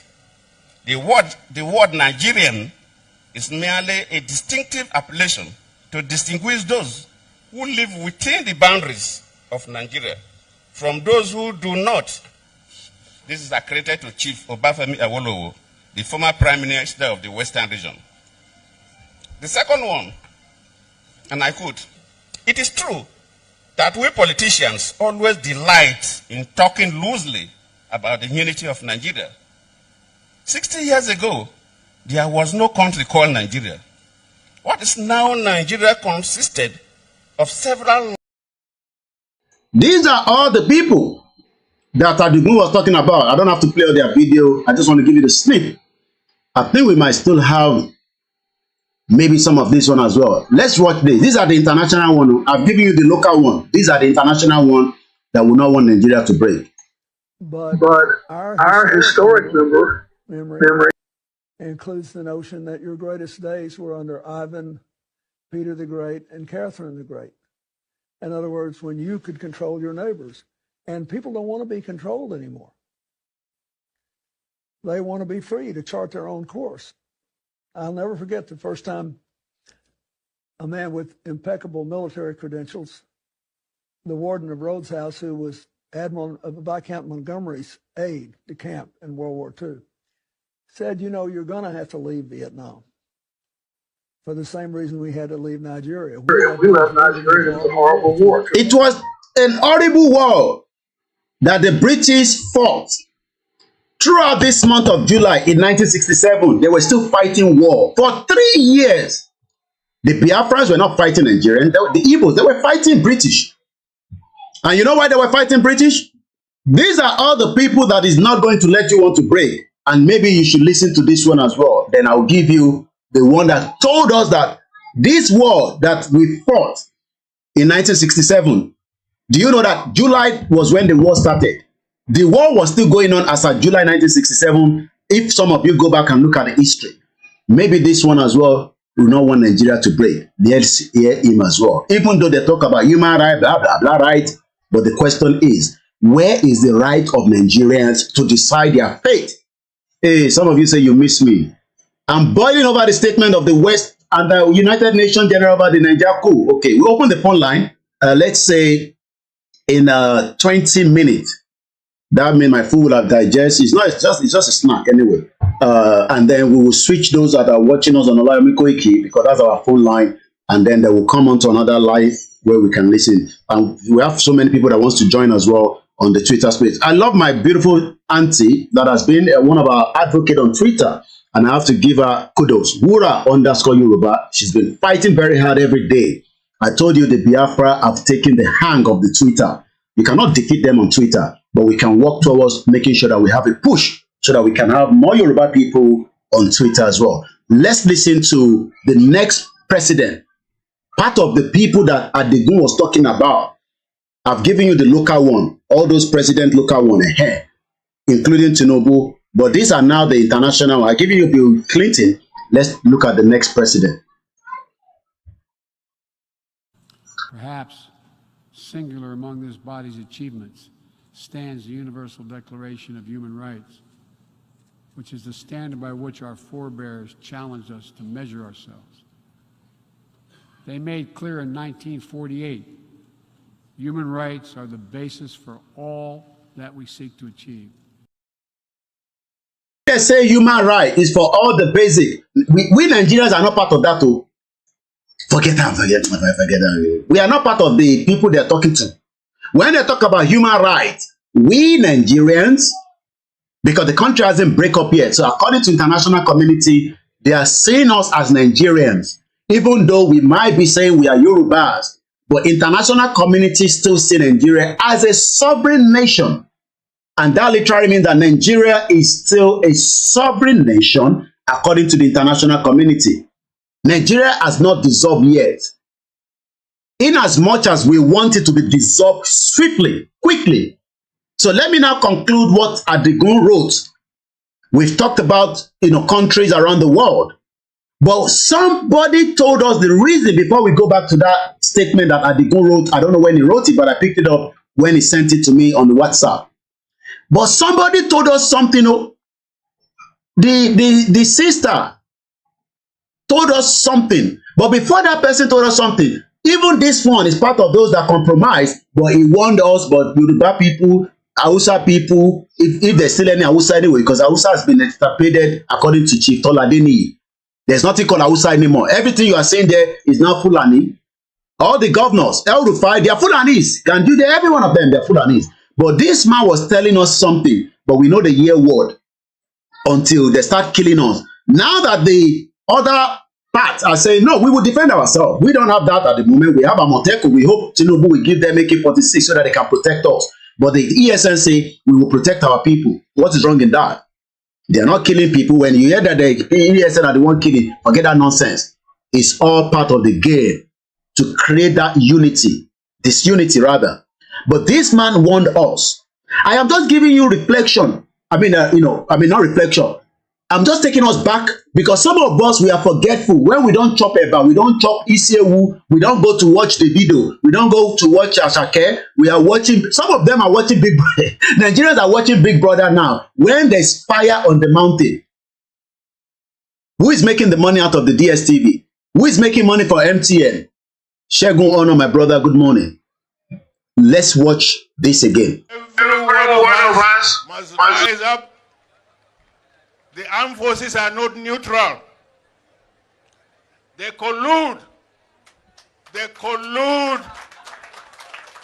They collude with the armed bandits that kill people, kill Nigerians. Will they be killing Nigerians? As I speak to you today, since Bola Tinubu came to power, I'm not joking, more than 1,000 Nigerians have been killed by Fulani terrorists. More than 1,000. I saw a video that was released by the terrorists.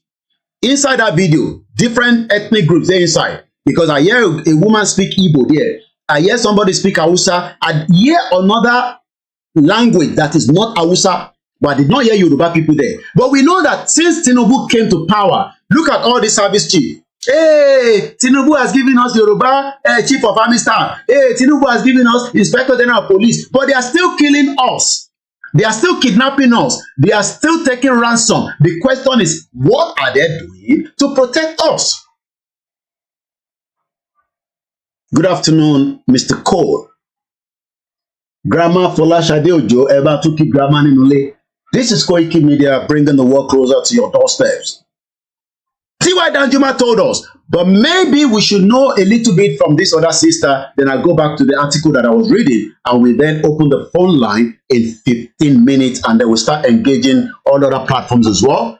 Since we didn't do yesterday, we might go over our 3 hours, so we will bring you in as soon as we are 1 o'clock on the dot, which is the same time. It's called 1300 hours in UK. You call it in Nigeria 1 o'clock. Let's listen to this doctor that was telling us that the reason why they don't want us to go is this.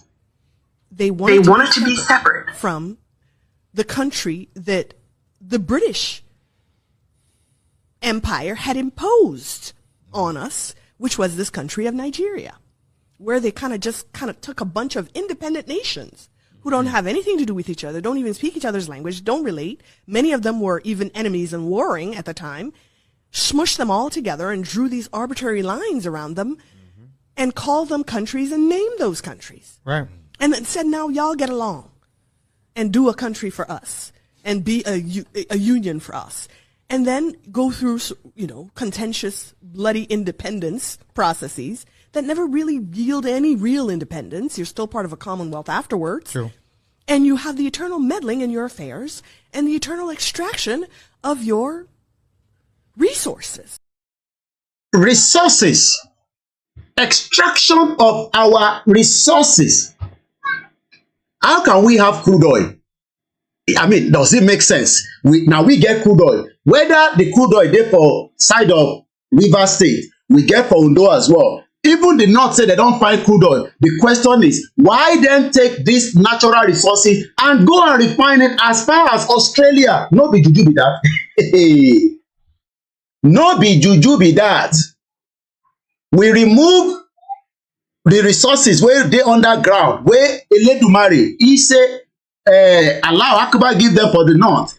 Yoruba give us Eledumare. Everybody has their culture.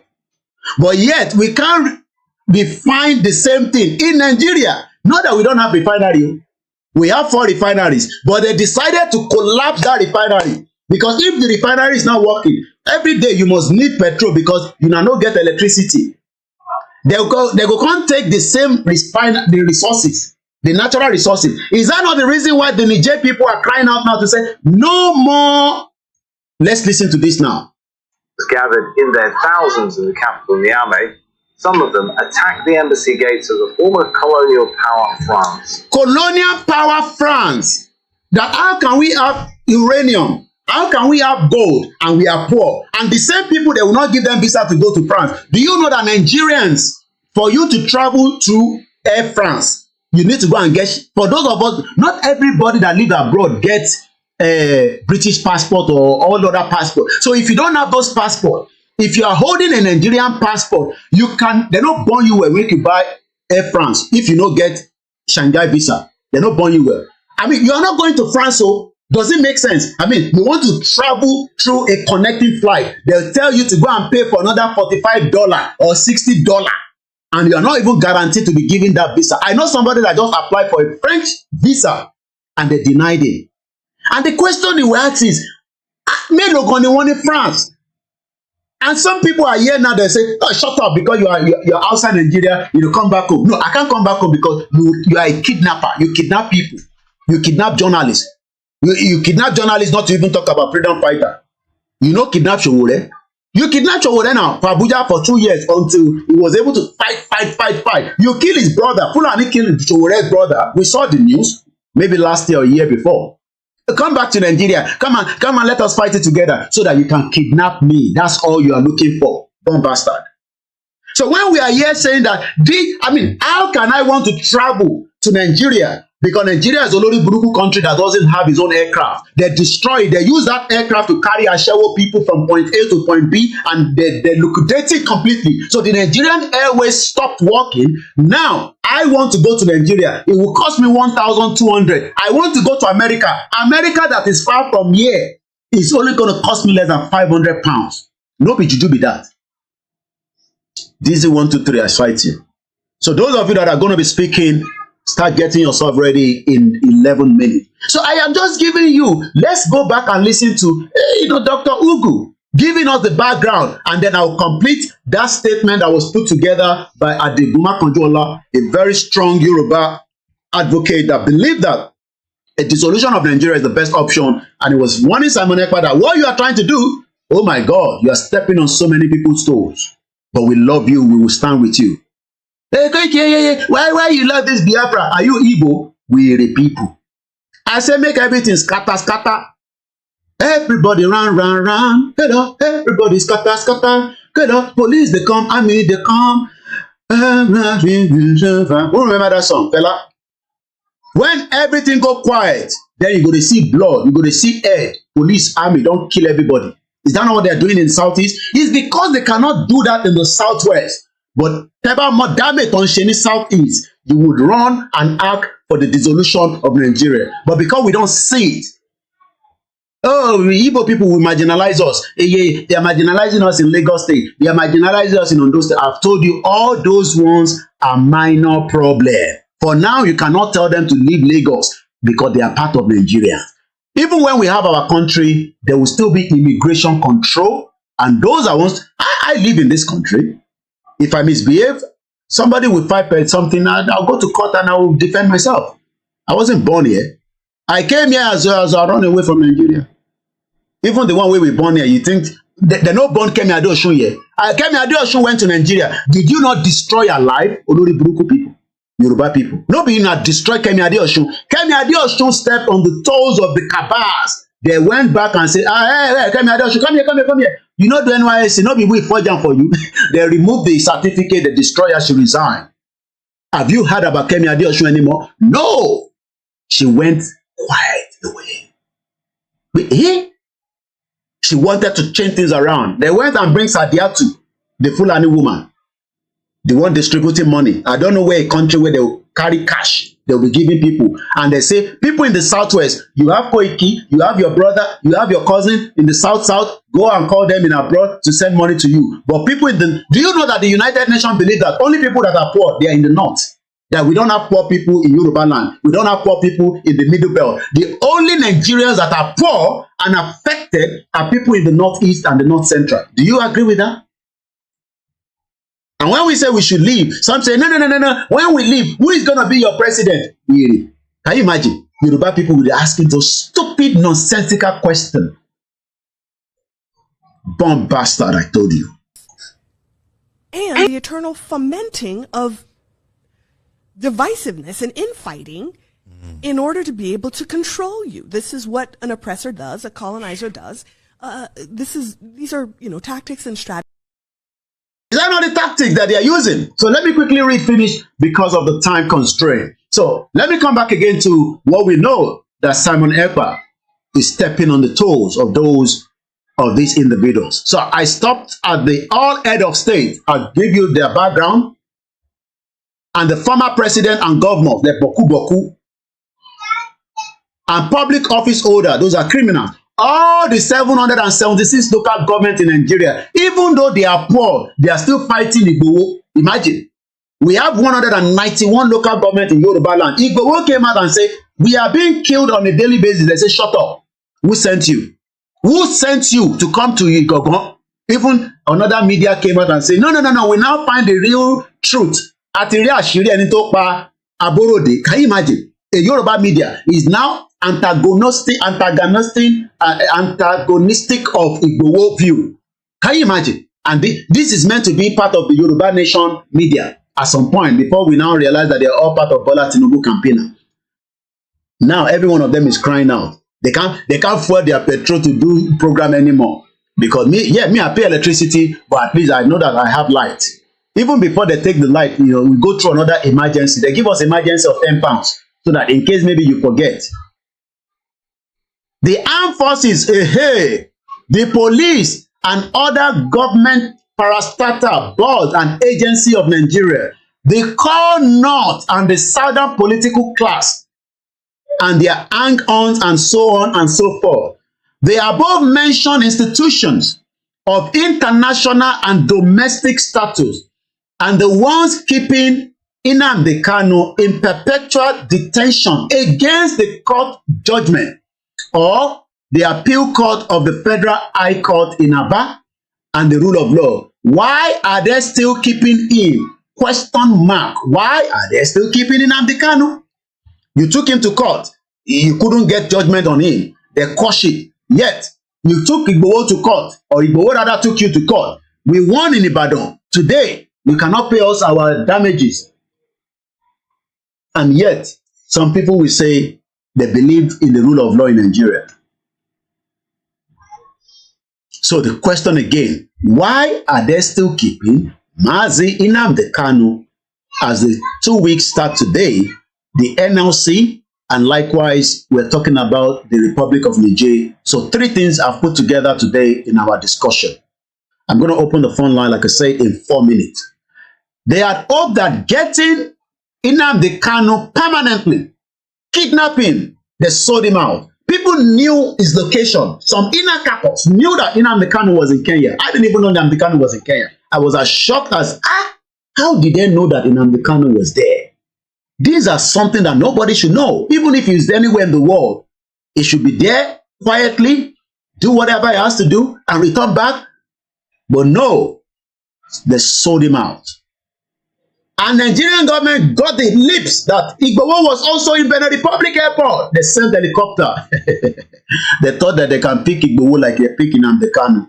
For where Baba Akintoye gave that full information to somebody that we don't have to go in details. That helicopter never landed in Benin Republic. They sent it back to Abuja. It would have been a disaster. Igboho and Nnamdi Kanu in custody of the DSS. Hell! Wahala. Maybe I would have taken charge from there. Only God knows. Maybe I would have been the one taking charge. But we pray that didn't happen. Maybe what I told Igboho when I went home, I would have activated it straight away. Because Igboho told me then it was not the right time to do. I don't have to go into all the details. Maybe I would have done that. Maybe I would have been the next Simon Ekpa that some of you don't know. But we pray that didn't happen. Because we still have our Lord, our Eledumare, and our Father, the Baba of Yoruba land, the Oracle that stopped that helicopter. That helicopter was not allowed to land. I traveled at that same airport in the afternoon. I've told you that. Igboho wanted to fly out in the evening. Nobody knew that we were coming out of that airport. But again, as they say, things happen. Igboho was not arrested. He went to give himself up at the airport because they didn't know how he left the airport even after they stopped him. Or they said they were just looking for him. And Igboho returned back to the airport. We've told you this so many times. Not that Igboho was arrested. No, people, hey, they arrested Igboho. Igboho was far away. He called me when I was in transit. I begged him. I told him it was not worth going back. Igboho said, no, my wife has been detained there. I will go back and allow them to arrest me. How can I leave my wife there? That is the man that has the balls. And some bastard Yoruba people that sit on the social media, they'll say Igboho has nothing to do. He hasn't done anything. But you that you cannot even, come down to Nigeria and do as much as what Igboho has done, as much as what Nnamdi Kanu has done. I begged him. I was the first person he put the call through. I told him not to go back to the airport. He said, no. Say, coordinator, continue your journey. It will be a good news at the end. As I was arriving from the aircraft, I paid. I don't have to tell you which airport I was traveling from, because some of you want to know. You think I will do a mistake one day and tell you, bomb bastard. I don't tell you those things. You will read a lot in my book later on after we have our independent nation. It doesn't matter whether it's going to happen in 2 years, 3 years, 4 years, tomorrow. It would happen in my lifetime. Tinubu will become old. I will become younger. I pray for good health for him. As Tinubu does not do anything between now and his 4 years or 8 years, he will be 87. I will still be younger than him. He will not be able to run 100 meters. I will still be able to run 100 meters. They're not born Obasanjo make him come play full 90 minutes with me. I would destroy him on the pitch. Because he's old. That is why we are saying that there is still time. It doesn't matter. Hey, Koiki, when is the Yoruba nation going to happen? It would happen in our lifetime. These people will get old. I told you that they not born their children. They can't control us when that time comes. We will destroy everything once and for all. But for now, we are still negotiating. So let's read this quickly and then open the phone line. Why is Nnamdi Kanu still kept in there? Because somebody told somebody and they told somebody and they said, let's pin him down there. IGBOHO was as shocked when he got the news, just as so many people were shocked. Some people, the Biafrans are still upset at how they could not know where their leader was for 8 days. Nobody knew where Nnamdi Kanu was. Imagine somebody say, I don't know where IGBOHO that before I go to bed, I must check on him. In the morning, I must check on him. Even if it's just, Baba, everything okay. He will send a message, everything is okay. I call him, everything is okay. 8 days, nobody knew that Nnamdi Kanu was already being held. They would have bombarded, I know the Biafra. They will fly from all over the world. They will bombard that airport in Kenya. But Oloshi people, the Doors, Olori Buruku, bomb bastard, they sold him out for nothing. For peanuts. They sold him out. 8 days, nobody knew where Nnamdi Kanu was. And today they say, Nnamdi Kanu wrote it, it no go better for you, it no go better for you, from koikimedia, it no go better for you to go and bring that kind of letter out at this important junction when the life of Nnamdi Kanu is at stake. You go bring letter to divert the mind of the Biafra, just like that Olori Buruku woman called Dupoliti, the bomb bastard woman, came to disorganize our movement. And when Yoruba people now, when we open the file, say, hey, the Ipob people don't have crisis. They have so much crisis inside it. One of them is the Olayomi Koiki, Olori Buruku. Olayomi Koiki, now he go bring letter. Go they sit down on Arise TV. Say, Nnamdi Kanu wrote a letter. Can you imagine? At this time that, they need to be in one uniform and fight it, just as we wanted to do last year. Hey, Koiki, you promised us that there will be Yoruba nation last year. So here say, that Olori Buruku woman, that mommy water woman called Dupoliti, came abroad with all his bastard media that cannot come down. If they're not born in Chile, make it go to Nigeria. I was in Nigeria for 6 years. They're not born Black Lion, make it come to Nigeria. Wale Ali is in London. Tell him to book a ticket and go to Nigeria and spend 2 weeks. They don't burn them down. I was in Nigeria for 6 months. Bomb bastard, every single one of you. Moki Baba Prophet Ogundele. The line will be open. Olayomi Koiki Olayomi. I'm going to switch over now because we need to go live from that platform. I've been on the call. They're sorting Nnamdi Kanu out. Some Biafra are still bitter. How can a leader that should have extra security? There must be people that knows where he's going, where he's moving. There will not be more than 3. If IGBOHO needs to move, I will be the number 3, if not number 2, because he has a wife, which we respect, and he has Baba Kitoyi. But I was the part of those that knew IGBOHO mother died. He called me directly and told me, Mama Tiku, and we spoke for 3 minutes and we disconnected the line. Ulushi people, they don't know where Nnamdi Kanu did. Nnamdi Kanu was missing for good 8 days. He was still in Kenya. People would have flew down. I knew Simon Ekpa would have given order. If anybody can make it to Kenya and you have paper, start going to Kenya. We block the airport. Nnamdi Kanu will not be moved from there. They allowed him to be moved to Abuja, and is now becoming a problem for them. So moving swiftly, the line is open for those of you that want to call +44 74 0440 5917. And those of you that are on Twitter space, I know we have a lot of our Biafra brothers as well that are listening to us. And those of you that want to join on the TikTok, I'll bring you in one at a time. So you can just start raising your hand. And if you want to call in, you can start calling as well. Once again, this is a live transmission. As today is now the 31st.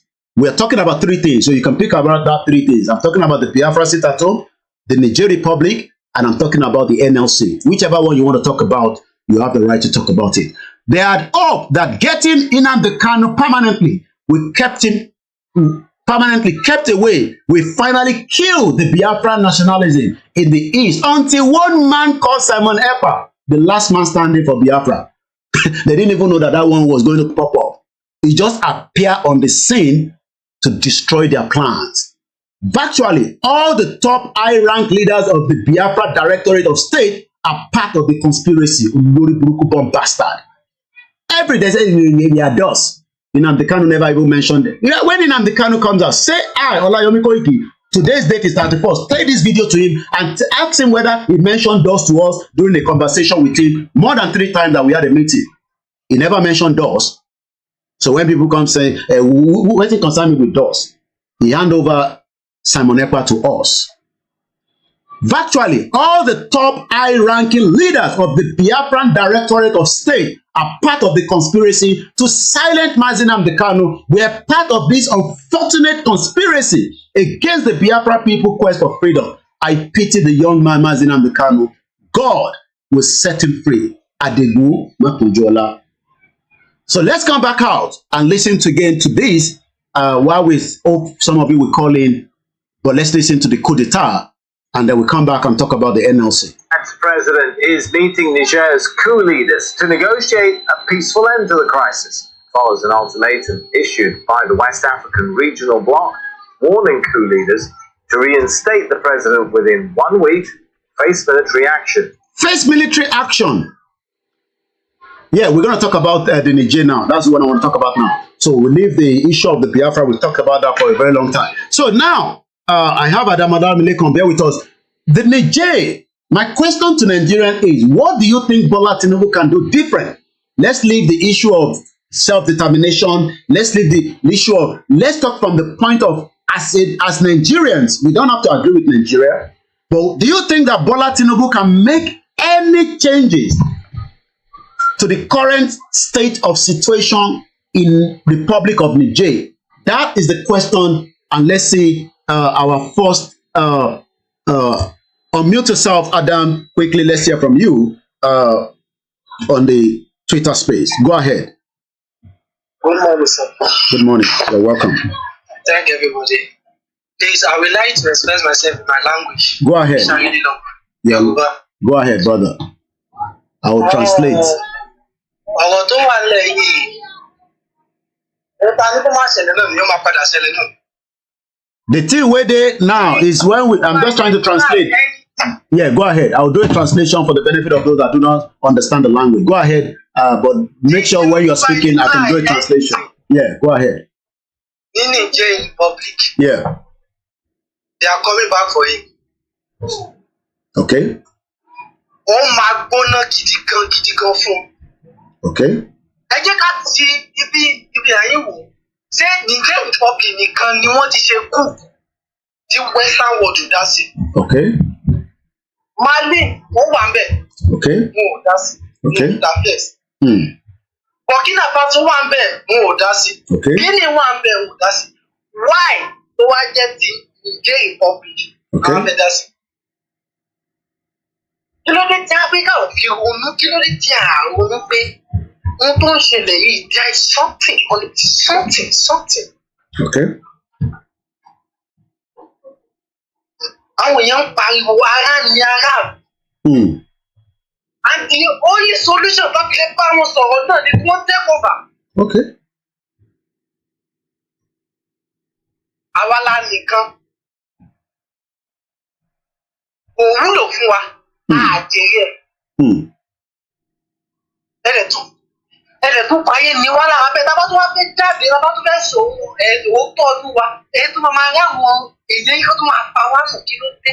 Okay. Àmọ̀ràn mi fún Tinubu kí bàbá má dá sí o. So Tinubu should not get involved in the problem of Niger Republic. But Tinubu is the chairman of the ECOWAS, and Nigeria plays a very, very strong role. Okay.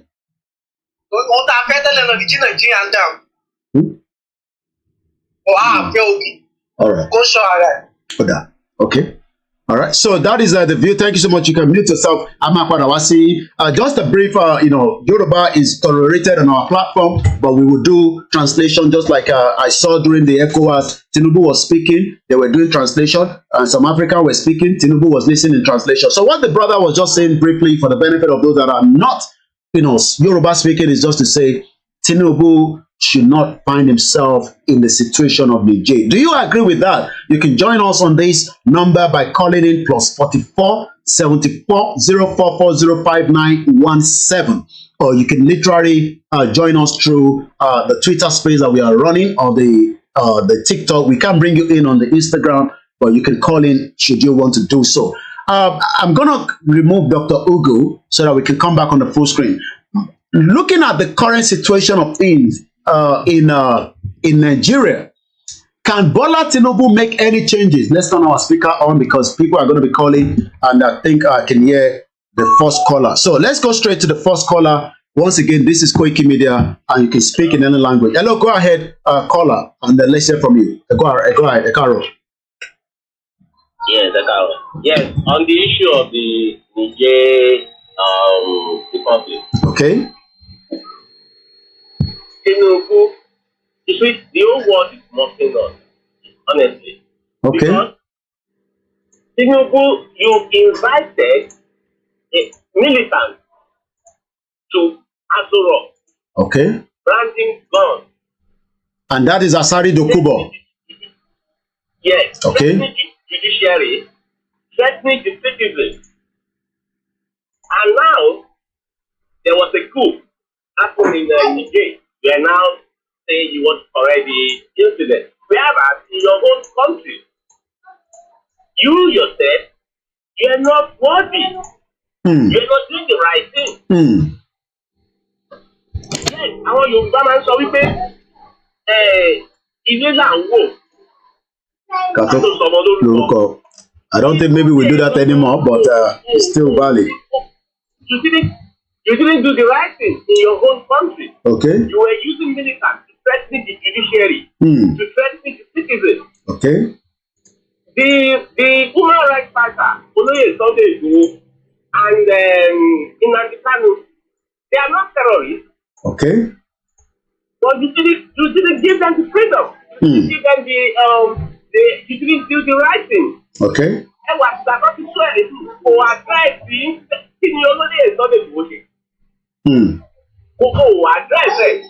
Okay.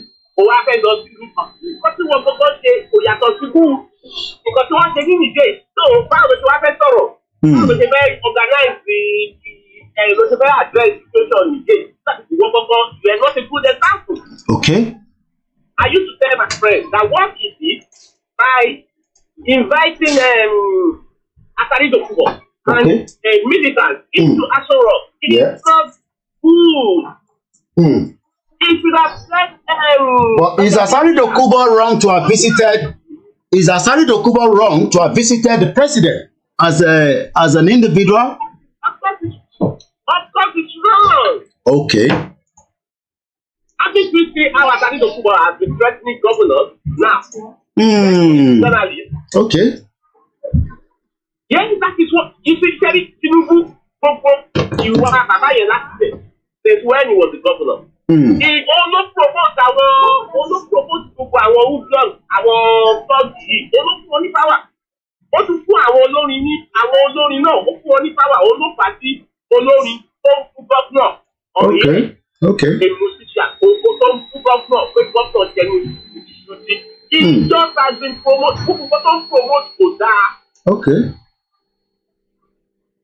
So, based on concerning but do you think that Tinubu giving 1 week warning from Sunday yesterday, so that elapsed on Sunday, we don't know what is going to happen. Using the word "we will come with force," what does that mean to a layman? Nothing going to happen because the Niger too, they had to back up of Russia. Okay. So does that mean that we are now seeing the West versus Russia again on the African territory like we saw in Sudan? Exactly. That's why we said, okay. Just wait and see. Just wait and see. You can't build on nothing, or you can't build on nothing. The foundation is faulty. Okay. Oh my world is just going to collapse. Okay. All right.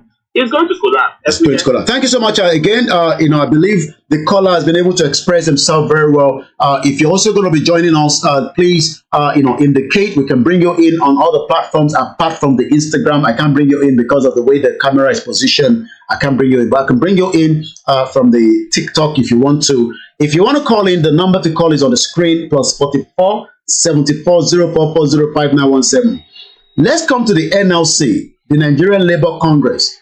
Do you think that the NLC will make and mar that come rain, come shine?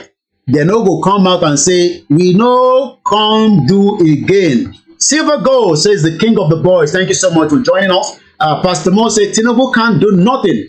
Our prayer is that what happens in the Republic of Niger should quickly happen in Nigeria. Like wow. So you want probably a military takeover.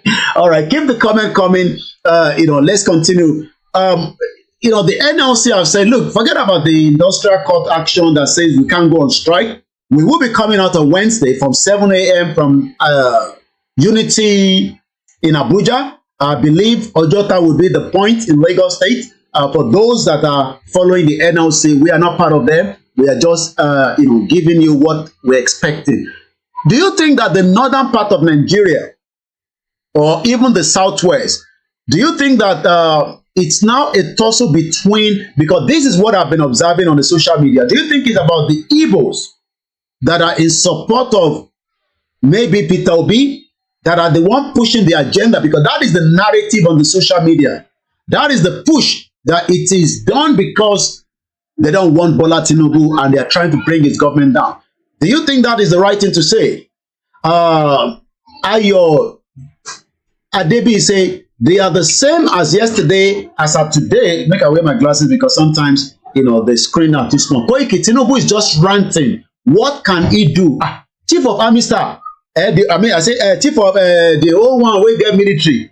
So you think Tinubu no go fit do anything? How many people disagree with that as well? Do you think that Bola Tinubu can go out front and push, and tell, NLC that you cannot do anything, there will be no strike? I got another request coming in. I'm going to bring that request in as well. Go ahead, our caller on the line, while we're going to bring the request in as well.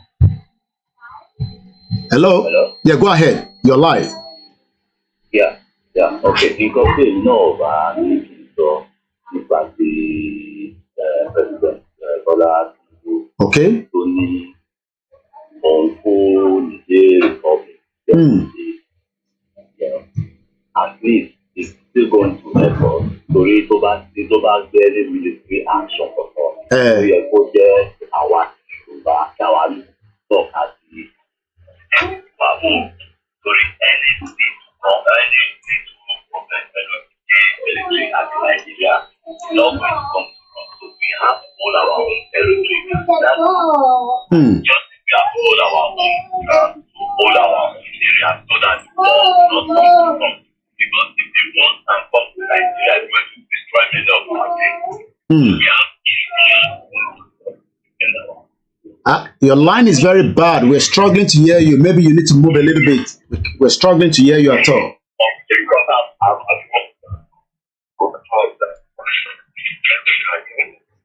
I don't know whether others can hear you, but I can hear you. And if I cannot hear you, our listeners cannot hear you. So maybe you should try again and call back. It's because the line is not coming through at all. The question is, what can Tinubu do? The last caller, you can call back maybe when you have a better location. So that the military can now hand over Biafra and Yoruba nation to us. Do you think that if we have a military coup in Nigeria, they will hand over to Biafra, they will hand over to those that wants to dissolve or have their own independent country? DG75 said, your home is leaking and you are boasting. Okay. Why has it end my... Okay, I'm going to come back again. It seems I was doing a bit of movement there. Let's start the... our TikTok actually ended. Remember that there's a lot of pressure on the internet in the house. And it's a Monday. That means everyone is at home, especially the children are on holiday. Wale Ikujimi, our brother, said, like I used to say, Chief Tinubu is the devil in disguise. Okay, let's see if we can get more people to call in. Plus 44 74 0440 5917. Do you think that what is being played out by the NLC is again another ethnic card? Because some are saying that the NLC president, I can't remember his name now, is doing this just to bring down Tinubu's government. Do you think that is right or wrong? Kilero, do you think that the NLC is trying to bring down Tinubu's government? We saw during the Jonathan, people came out. Even we saw a lot of big people that came out to protest. Once again, what is your take on that? What do you think? I want to hear from you all. What is your take on that? Do you think that the NLC is trying to bring Ijoba Tinubu Asisale? The exchange rate this morning is 1,140 and the dollar is already pushing into almost 900. What do you think might happen between now and Wednesday that the NLC is expected to be out at Abuja? Maybe, do you think that the northern part of Nigeria will go ahead with this strike or protest? Once again, I want to know from our listeners, this is your time now to also participate and engage. Why is the West concerned about the Republic of Niger? What is inside? What is in it for them? What is in need for them? I want to play this video again of Baba Akintoye. This was 5 years ago, in case you don't know. This is how Baba Akintoye, I'm not going to play it from the laptop because we're having a bit of strain on the communication this morning. And it's nothing more than the fact that we have Monday, there's a lot of pressure surrounding as well. So let me find that video again. We actually played it on Saturday. Okay, maybe we should listen to this first. This one was sent to me by Comrade Shegun Ono. Thank you so much. We don't like advert on this, you know. So let's allow the advert to go. Shegun Ono, my brother, actually sent this to me. And this is how this man responded to what is going on in Niger. Let's listen to him. Before setting up a unit or anti-coup d'etat unit in ECOWAS, isn't it time that the African head of states or the ECOWAS head of states look into the reason why there are coup d'etats? What are the root causes of coup d'etats? Let them put their house in order first before they set up an anti-coup d'etat unit. Let them put their house in order. And I believe their house is not in order. This unit is set up to defend them and to protect them only, nobody else.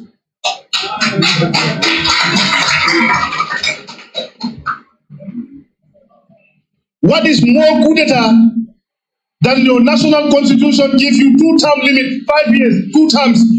After serving 10 years, you want to change the constitution for another term. Is that not a coup d'etat?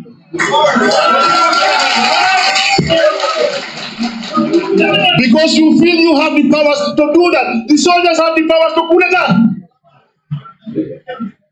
That is also another coup d'etat. And they are living with them there. They are there. In the name of civilian, putting on mufti clothes, calling yourself a Democrat, when you loot all the resources of your country, mislead people, torture them, imprison them, burn their businesses to us, and you call that a Democrat or a civilian rule and a illegally elected government? The leaders must stop lying to their electorate first. They must stop the corruption. They must stop looting our resources. They must understand that they are not a better citizen than anybody. They are given a responsibility, a role to play to help develop the countries and make sure that there is peace and tranquility and respect the constitution of the country. But this is not happening. Okay, I'm just getting the news. Workers protest and they've locked the state secretary and they are demanding palliative. That is the breaking news in Oyo State. I'm just getting that report that the workers protest and they've locked the state security. I do have some images. I'm going to bring those images up on the screen in just about a few minutes. This is a breaking news from the koikimedia team on the ground in Oyo State. Workers are already share what it is secretariat.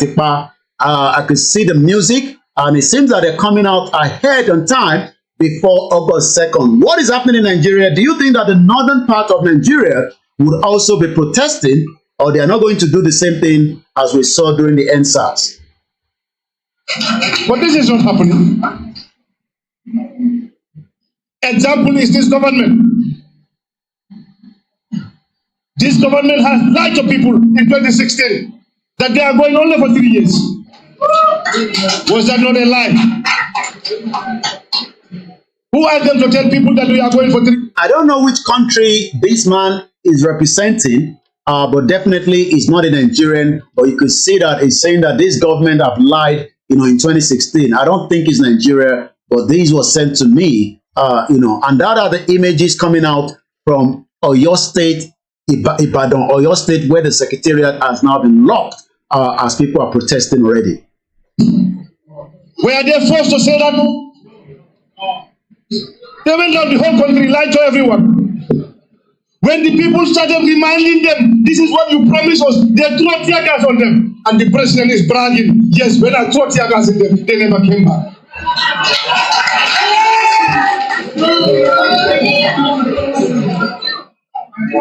Does that not anger the citizens? You throw tear gas on your people. Some of them are wounded and you stand out there and bragging that I throw them a tear gas. They never come back. Well, these are part of more reasons why some of us are saying the situation in Africa, is it going to be a power tussle between the West and Russia? Some of us that are following the current situation in Russia, are we seeing power tussle between Russia and the West happening in Africa? 44 people are killed, hundreds injured in a suicide blast. That is also happening. The news coming in Pakistan. Also, Sudan have extended airspace closure as the conflict continue. How many of you still remember that there's fight going on in Sudan? Some of you probably don't even know that there's fight going on in Sudan. Moki Ijaya, Moki Yami Oladapo Toyin Shola, Moki Flo Yetunde Talabi Aina Mofita Otoki Akim Ayodele. Shout out to not Simon Ekpa. I know that I've checked that. Simon Ekpa is not with us, but I can see another Simon there. No time. Good morning, good afternoon, Kings Obi, Chooks, Ade, Lady Jane, Moses C.A. Onye, Wura _ Yoruba, Esther, OBB Beer. Bear with us. I'm having a very, my Google Chrome seems to be crashing every now and then, but we're working on it. Bear with us. As long as the transmission is still live, that means that we are still good. But it seems that the Google Chrome is really having a tool. As you do know, these devices are working back to back. If I haven't mentioned your name, bear with us. Chika, thank you so much for listening to us. Topi, Silosco, Global, Eperi, Babatunde, Chief, OK, Global, you. If I haven't pronounced your name, I'm just going from the small screen of the Twitter space. Again, I'm having a lot of problems with the the Google Chrome, but let's continue. I hope we are still live. Okoya Folayemi, good morning, good afternoon. Ibrahim Akonji, thank you so much. Let's hear more from this man. Then I get the last one from Babaketoye, and we might bring the program to an end in the next 33 minutes. So in the next 33 minutes, we will wind down because we are really having problem with the Google Chrome, and I can't even open it anymore. Let's see if I bring it back on again. It keeps crashing every now and then. But bear with us, and I want to also say thank you so much to those of you that are still watching. That alone can anger the citizens. You promised the people you will have a security sector reform. It's never happened. The civil service sector reform is never happened. The Jani Commission was violated before the end of the Parliament Commission. When you take all the assets of the former president, and now you are busy buying assets, what is that coming? I thought they should have learned, or they could have learned from this. Unfortunately. All right, we leave that alone. We want to play Professor Banji Akintoye. We are running out of the juice from one of the phone as well. Bear with me. Let me see if I can get that on. The battery is currently running very low. Let's see if I can add the extra juice to it. Since I am not in Nigeria, at least I get light. We have to charge the phone. Thank you so much, everyone. This is the koikimedia. Maybe you have not been on this platform before. We believe in the sovereignty of the Biafra. We believe in the sovereignty of the Yoruba, the sovereignty of the Arewa. Let me just first remove the camera because I've got to do a lot of movement now. Yeah, bear with us. Those of you on koikimedia, I have to charge the phone. If not, it will go off and you will not be able to see what I'm doing anymore. So that is the reason why the camera has been turned off. The camera comes back on. Yeah, and there we go. So now we're good to go. We're still good with other phones as well. Thank you so much once again. Taiwo Kike, my beautiful sister. Ijaya, our voice. And I think we might play one of his voice. Some of you don't know how powerful the voice of this man is. Very, very deep. When he speaks, every Yoruba people listen to it, whether home or abroad. I can see a lot of Ihechi using Rebecca image. Some of you probably forgot that Rebecca was burnt by the Fulani terrorist northerners in the north. Somebody says, Mr. Wale Ikuji say, of course, the northerners will definitely join the protest, mainly to disrupt Tinubu's government.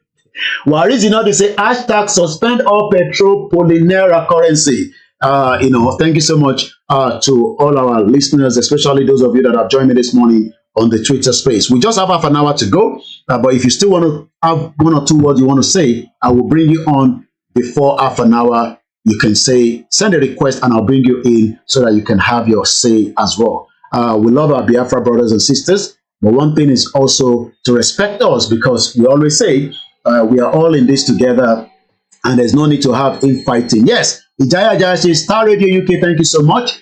Omawumi Ade Yemi says, RIP to my Malali Barika. That is the mother that gave birth to Dr. Chief Sunday Adeyemo Igboho.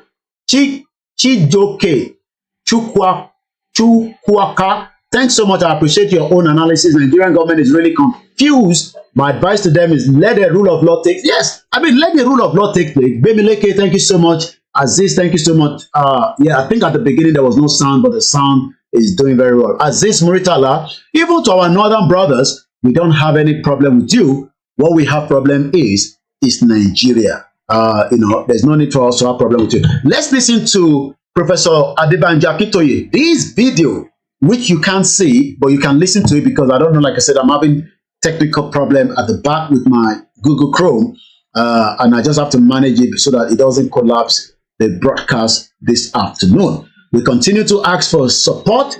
People say, why do you need support? We are a media organization. If you don't want the media at home to give you a false narrative, that means you will support the independent radio, independent media, independent journalists, so that we can be the one to give you, I'm just saying a video I did in 2022. Sometimes, and then we're also having problems with some of these social media platforms, especially Facebook. We've been locked again for 24 hours. We have good amount of followers, but they are not pushing the message. I have over 344,000 on koikimedia. They refuse to allow the message to travel fast. I have 100,000 on koikimedia, the Dua page. Again, it's been restricted. Our message is not being sent across. And then the other platform, which is koikimedia, which is an account, I only have 12 people listening, even though I have 94,000 followers. That shows that they are scared of the message that we are putting out. But like I said, all these ones, when we have a system of our own, a sovereignty of our own, we can decide how we want to operate with them. Abiodun Ogunleti said, Tinubu, you no go have anything to do in Nigeria, Yoruba nation, nothing. Bamidele Mohammed, they are all the same, no matter what the politicians are not all the same. Chef Baba said, good morning from this side of the world. I don't know where, but you have a lot of flags there, so I wouldn't know where. New week, new blessings, new dimension, new problem for Bola Tinubu's government as he's dealing with the ECOWAS Republic of Niger. He's also dealing with so many other issues, the Biafra sit at home. Mommy me, a beautiful auntie, Mudukpelawa. This one don't return back to Cow Village, Amobiri. That's Buhari. Grandma Princess Adebimpe Ariwoni. The zoo must come down. Anjori Noah. Oh, our grandmother Grace Senior JP. I hope you have returned back with my face cap I requested. Thank you so much. Olawale Kawodeshi, Olaniwaju Taiwo, and I believe so far. Now let's listen to Professor Adebanji Akintoye. This video, like I said, is only going to be coming out in audio. Was 5 years ago. And this is a copyright to Sahara Reporter that recorded it 5 years ago.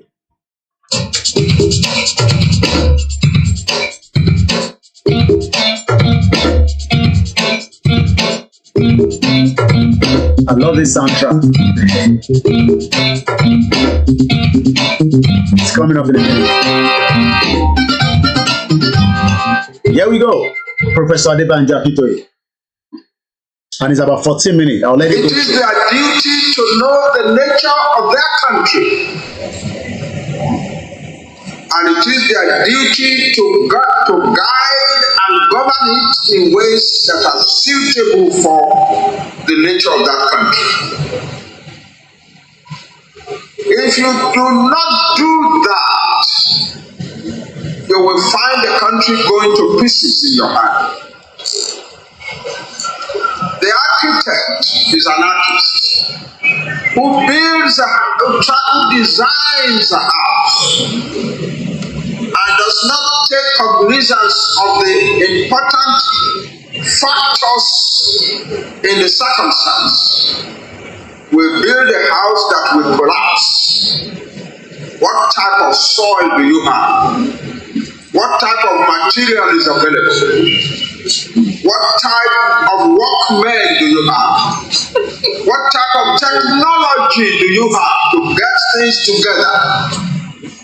If you do not put all of that together as an architect, you will put together a house that will collapse. And so my summary of the weakness, the failings, the disastrous failings of leadership in our country is that our leaders have never really asked themselves, what kind of country do we have? And how do we put it together to achieve success? The result is that we have gone from the very highest of our, and it is to be wondered how much more a country can take in this handling that Nigeria has taken before it breaks up. So I have seen this country succeed a lot. In 1982, I was a young senator in the Nigerian Senate. I was also an academic. And as a result of the combination of the two, I was invited by the Republic of South Korea to give a lecture as part of the installation of their newly elected president in 1982. And I was to talk about the growing relationship between South Korea and Nigeria. And all I could say was of pride in my country. We were so far ahead of those people. All the rulers were there in the hall as the Institute of International Relations and National Security as I delivered my lecture. And I was telling them, it is not only oil that we can sell to you, there is a lot we can teach you. For instance, we have built some of the best, most successful universities in the third world. There is a lot we can teach. We have built one of the most respected medical schools on earth. We have succeeded in developing our agricultural products and become one of the greatest producers in the world. Nigeria was the greatest producer of groundnuts in the world, the largest producer of palm oil in the world, it's the second largest producer of cocoa in the world.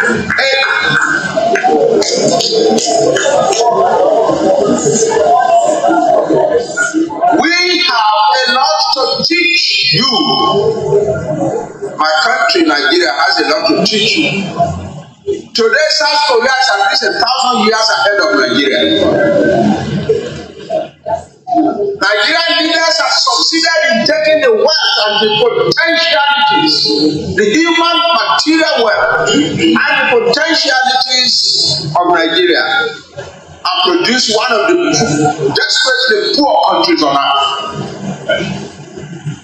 That is what we have done as leaders of our country. And why have we come to this condition? It is because our leaders have never really asked themselves, what kind of country do we have? What are its capabilities and possibilities and potentialities? What are its weaknesses? How do we manage the weaknesses? How do we accentuate the strengths? We've never done that. People go into politics because, it is a profitable thing to be in politics. It's also, it gives you ability and some chance to show yourself and become a prominent citizen and make money and become a great man. That's why our leaders go into politics these days. I have been a very close young worker with a man who was determined to find out the direction that Nigeria should go in a systematic, almost scientific way. I'm referring to Tifawowo. When he came out of prison in 1967, and he was determined to go back into politics, a number of us young people decided to both come together and surround him and give him our services. And he was working for the greatest of Nigeria in a systematic, I said, almost scientific manner. That's how to rule a country. That's how to govern a country. You have a country of many nationalities. These are not immigrants into Nigeria, recent immigrants. The Yoruba, the Ipob, the Hausa, the Tiv, and so on, are thousands of years old on this soil. They are not small immigrant peoples. There are thousands. We come back to that. We are now just about 20 minutes before the end of this live transmission on the Koikimedia network, where we started from the Starr Radio UK network. Let's listen to these, and then we come back again to Professor Akintoye. I don't want the video to go all the way through because of the YouTube algorithm that I picked that, as we do not own the copyright to it. Let's listen to this, and we go back again to listen to the last part of the 8 minutes of that 5 years ago video of the leader of the Yoruba Nation self-determination struggle. Some of you might not know that there's an organization called the YSDM. The YSDM contains what we call the 72 groups that decided to work with YSDM. YSDM is the Yoruba self-determination movement. We expect you to also be contributing to them as well on a monthly basis. For those of us that believe in the vision, mission and objective of Professor Adebanji Akintoye. Stop listening when we say, we don't need money. You need money to run this operation. Without money, we are wasting our time. You need time, you need money, you need effort, you need skills. But some people might not be able to put their face out like we are doing, while some of you would also have to chip in the $5, the $10 into those accounts so that when the right time comes, I'm talking about the YSDM apart from voluntary contribution to the Koikimedia platform. But one thing is, money is part of the game. And that is what we don't have as much like this one that have been stolen. Thank you so much, Easy, for contributing towards the Coffee bot link that we have there posted. We don't have any super chat. We don't have monetization on our YouTube. You can now watch my video without any interruption those of you that are watching the repeat, any advert is because for the last 5 months, 2 videos were requested by the federal government to be pulled down on my YouTube account, and that had impact on the monetization. But that's not the problem. At least they are still giving us the platform. We've now gone up from 40,000 to 41,000 subscribers on our YouTube channel. We have about 30,000 on the Twitter. We expect more Yoruba people to be part of Twitter fight as well. As we are just 20 minutes away, maybe we should listen to a couple of these and we return back again to Babakintoye. Thank you so much for those of you that continue to give us the feedback. info@koikimedia.com.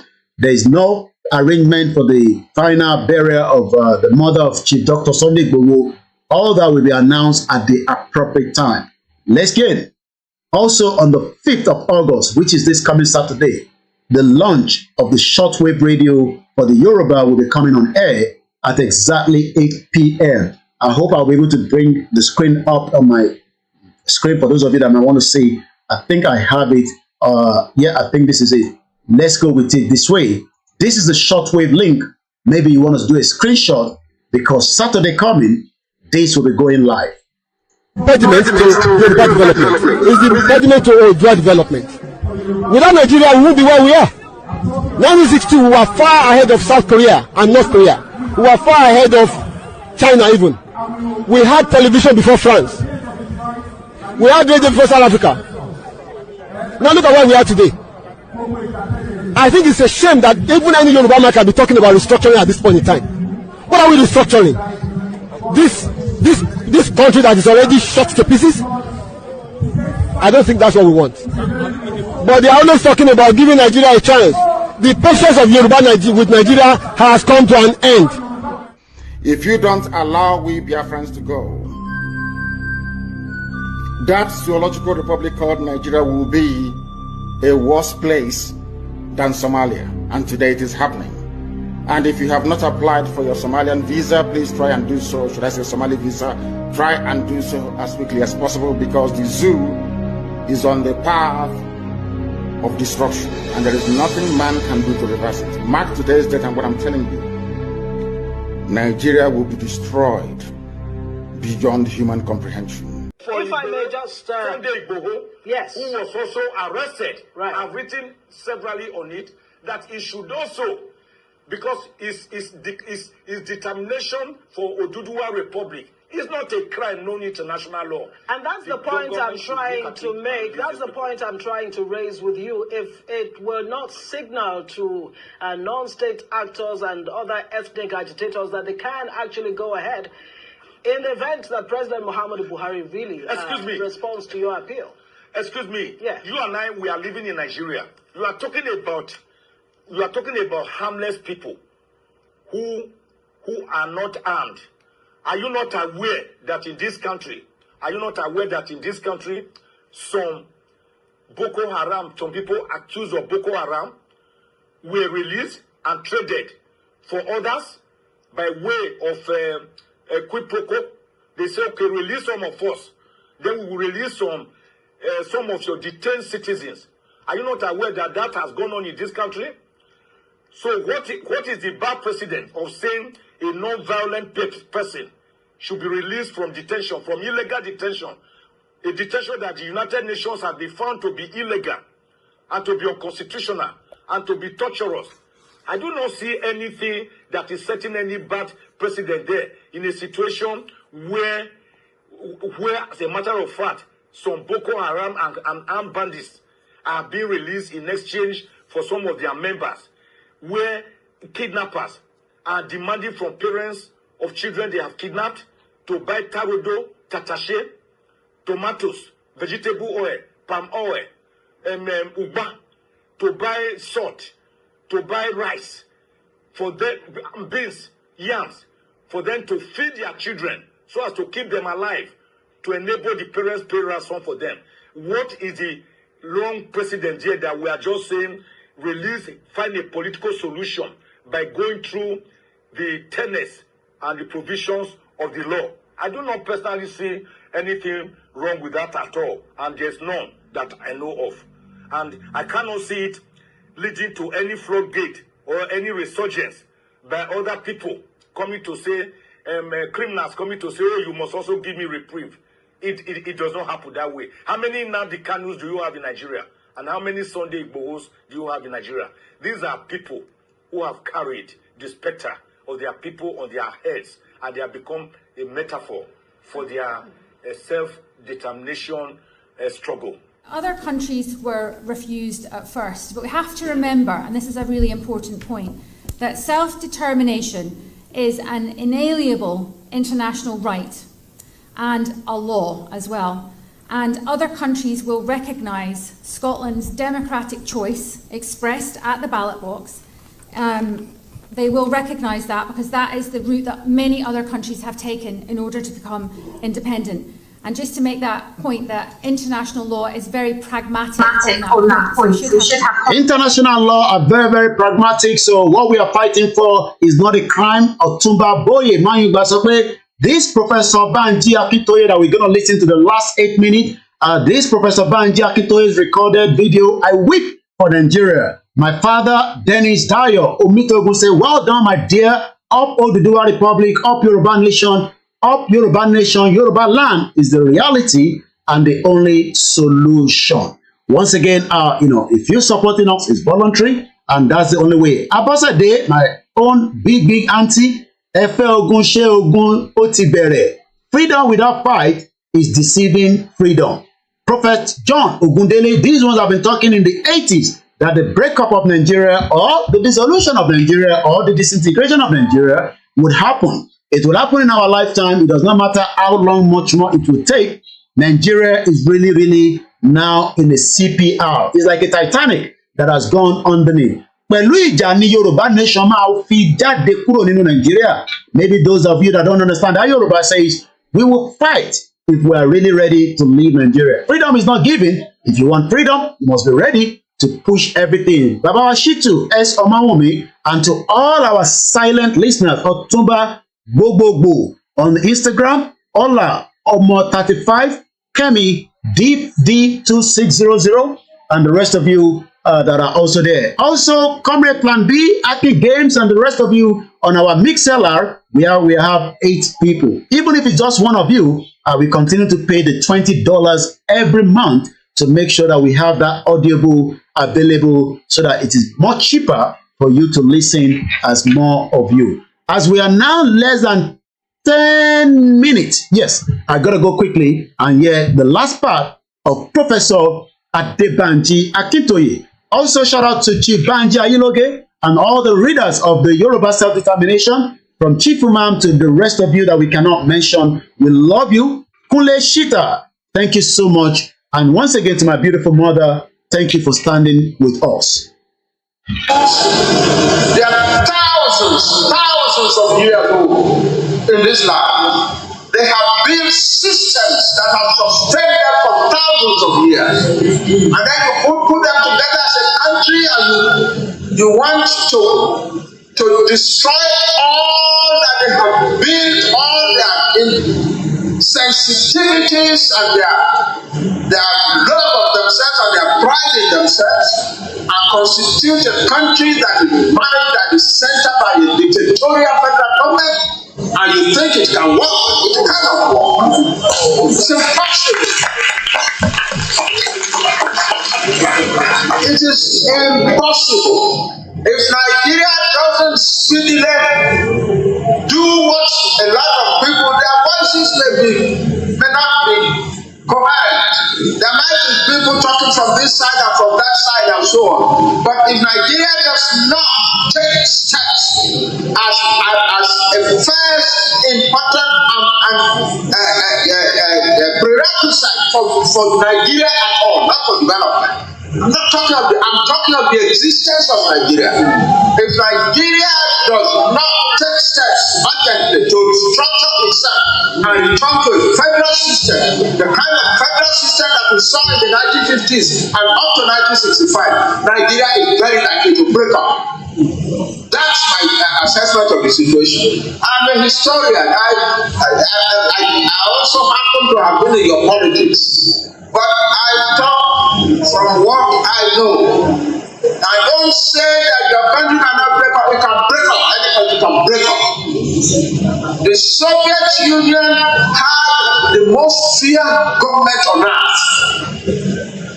By the middle of the 19th century, of the past century, the Soviet Union had the most feared government on earth. In 1982, I was in the Soviet Union as a visitor, and they took me to various parts of that country. I was in Tashkent, in Uzbekistan, for a few days, and I saw that the people were scared of the Kremlin.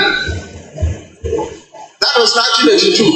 Later, 10 years later, those people who were scared of the Kremlin were already an independent country, no longer part of the Soviet Union. Any country can break up, and we must make sure that this country does not break up. The first thing to do that our leaders must do is that they must sit down expeditiously and restructure this country.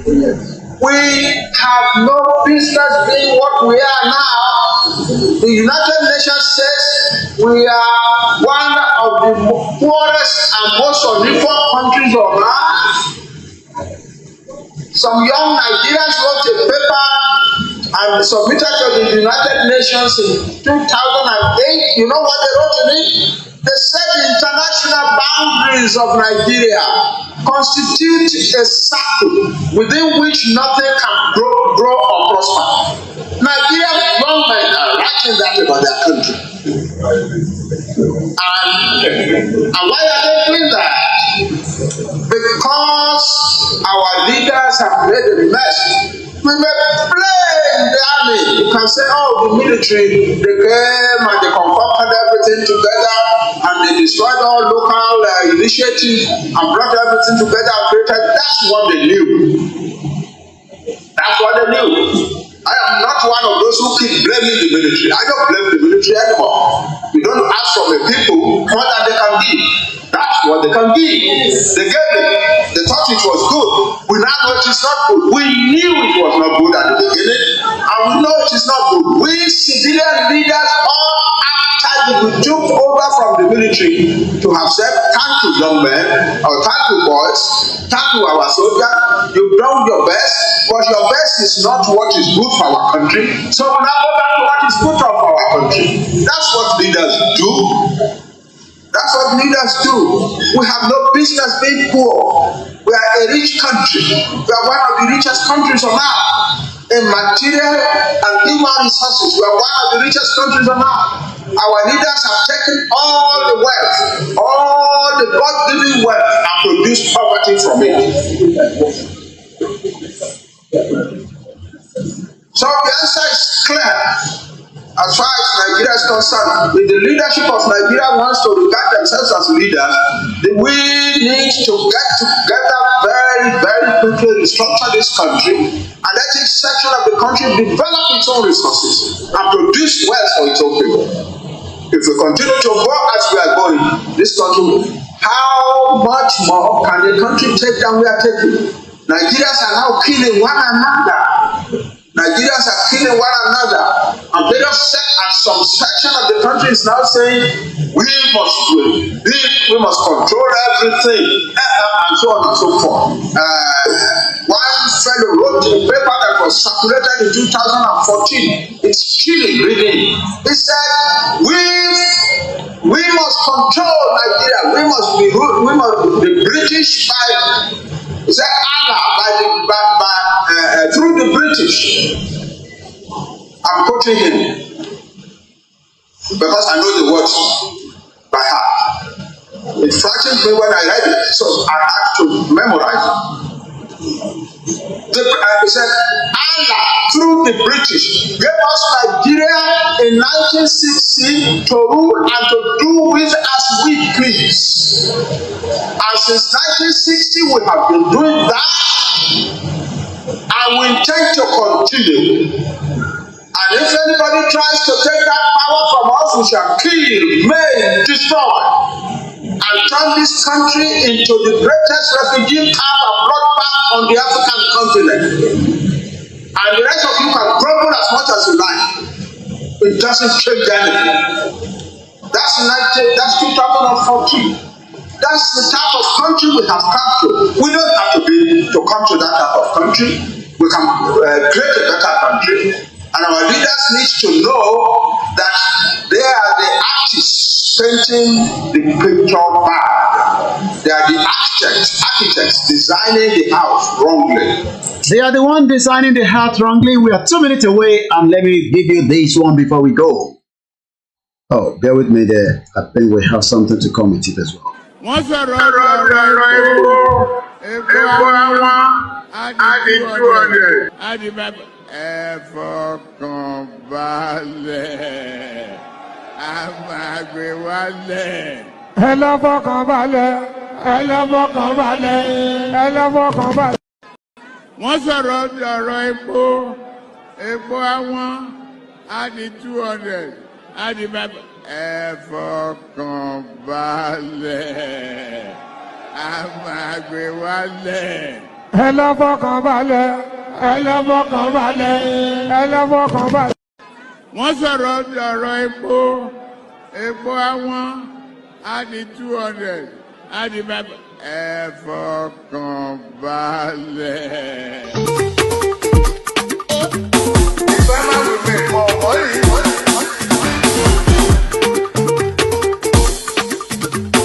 Your loans will not be exhausted. One child, per day. Tasaba gari ewan. One child, per day. Tasaba gari ewan. Eba, gari, beans. Eba, gari, beans. Àgbàdo, cassava, corn, yam, recruit 15 million youths.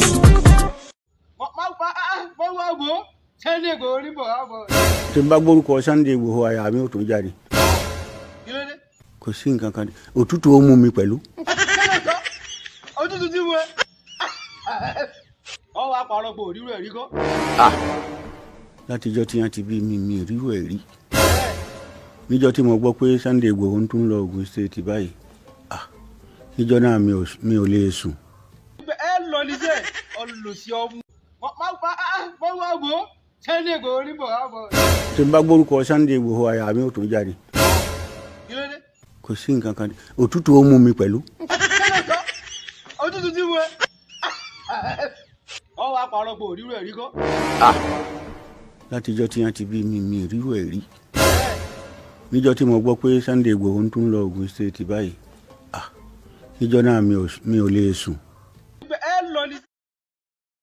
And that is how far I can go. Thank you so much to everyone that have joined us. My name is Olayomi Koiki. This platform is called the Koikimedia, bringing the world closer to your doorstep as we continue to educate many Nigerians that have their own right as well. As we always say, your right will not be infringed, just as our right must not also be infringed. We are not secessionists, as some of the Bolekaja brown envelope media call us. We are the self-determination people, and we also have the right, just as any other countries. The Scottish, over the weekend, they were out again in their numbers, protesting and asking the British for the dissolution of the union that has been put together. And on that very, very beautiful note, thank you so much for those of you that are watching it live, for those of you that are listening, and those of you that would have the opportunity to watch it later. I'll be back when I'm back. I don't have the time. Make sure you follow me on Twitter, where we continue to engage. Make sure you read our community pages on YouTube.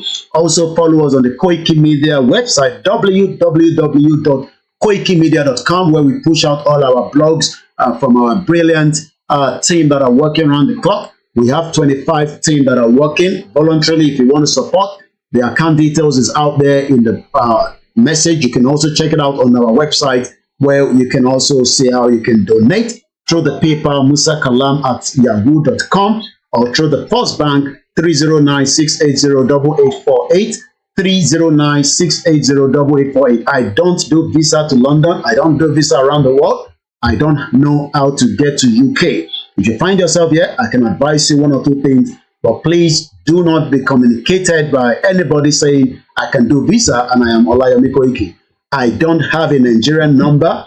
I don't chat with people to give me money. If I want you to support me, You can hear it from my voice. I don't send message through the Facebook Messenger. I don't tell you there's going to be a meeting and you are giving a message that you have to give back. These are scammers. Be very careful out there. There are so many people trying to pretend like we or me. I am not those individuals. If you're not too sure, just wait until when we are live and put the comment there and say, Koiki, you sent a message to me, and I'll say, no, I never did. And on that beautiful note, thank you so much to everyone. Enjoy the rest of the afternoon. And for those of you in Nigeria, let's wait and see how this week will turn around. I'll be monitoring.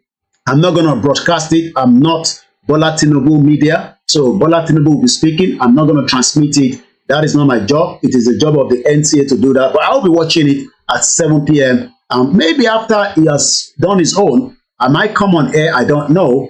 And I'll give you my own perspective on whatever he's going to be saying. But I am looking forward to what he wants to say at exactly 7 o'clock. Maybe this is going to be the last video. Religion is part of the problem. And it seems Bola Tinubu is already asking Allah to help him out. The weight of Nigeria is not the weight that any normal, ordinary human being can carry, except with the help of Almighty Allah. It is evident, therefore, that the Almighty Allah is with our president. He is carrying the weight for him. The weight of Nigeria is not the weight that any normal, ordinary human being can carry, except with the help of Almighty Allah. It is evident, therefore, that the Almighty Allah is with our president. He is carrying the weight for him. The weight of Nigeria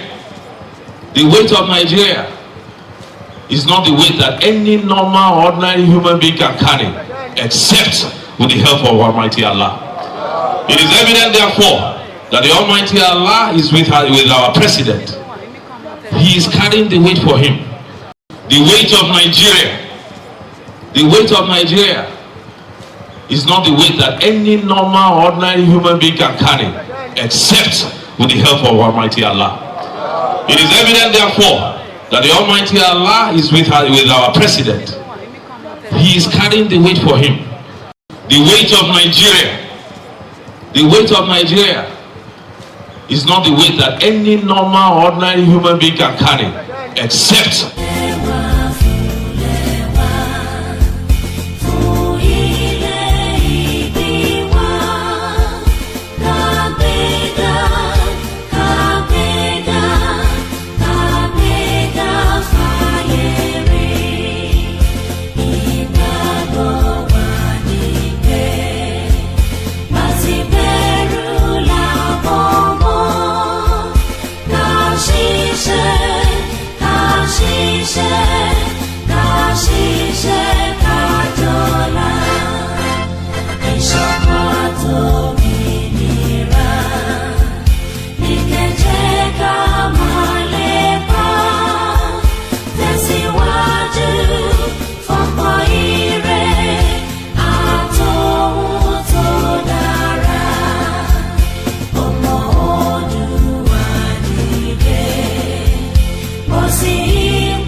níṣẹ́ ilé wa ẹni kò ṣiṣẹ́ àmọ́ jalè.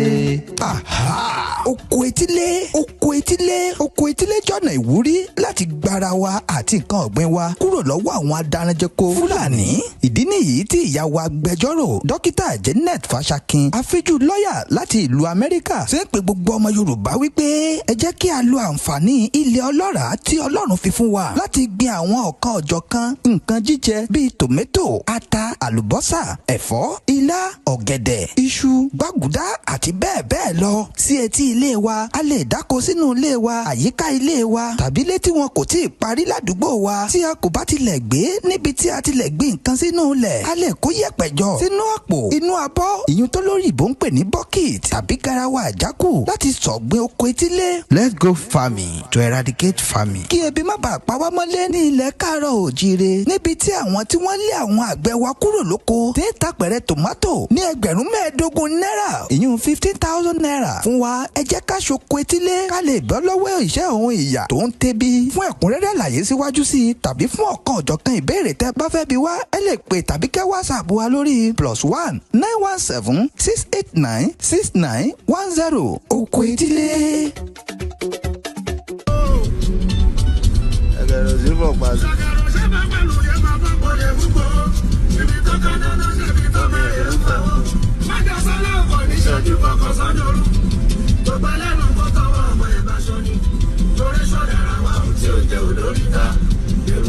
Ẹ má fojú ko eruku ata. Abẹ́ ń bẹ eruku ata tí o ti fojú ko. Bàbá wà gbogbo Nàìjíríà.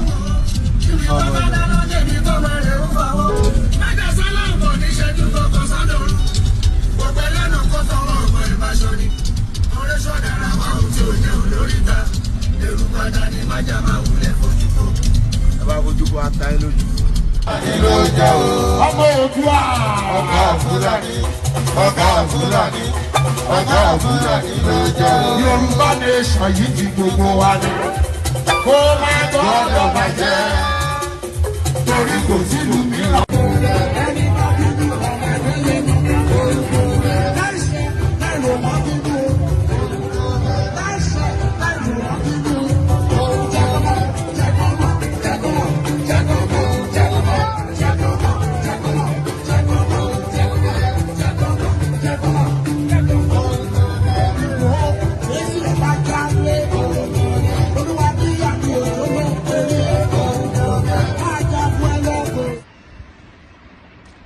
Life is so funny. You come with nothing, then fight for everything, and later leave everything and go back with empty hand. God is powerful. Koikimedia, bringing the world closer to your doorstep. Have a very good afternoon. Today is the 31st of July 2023. Bye.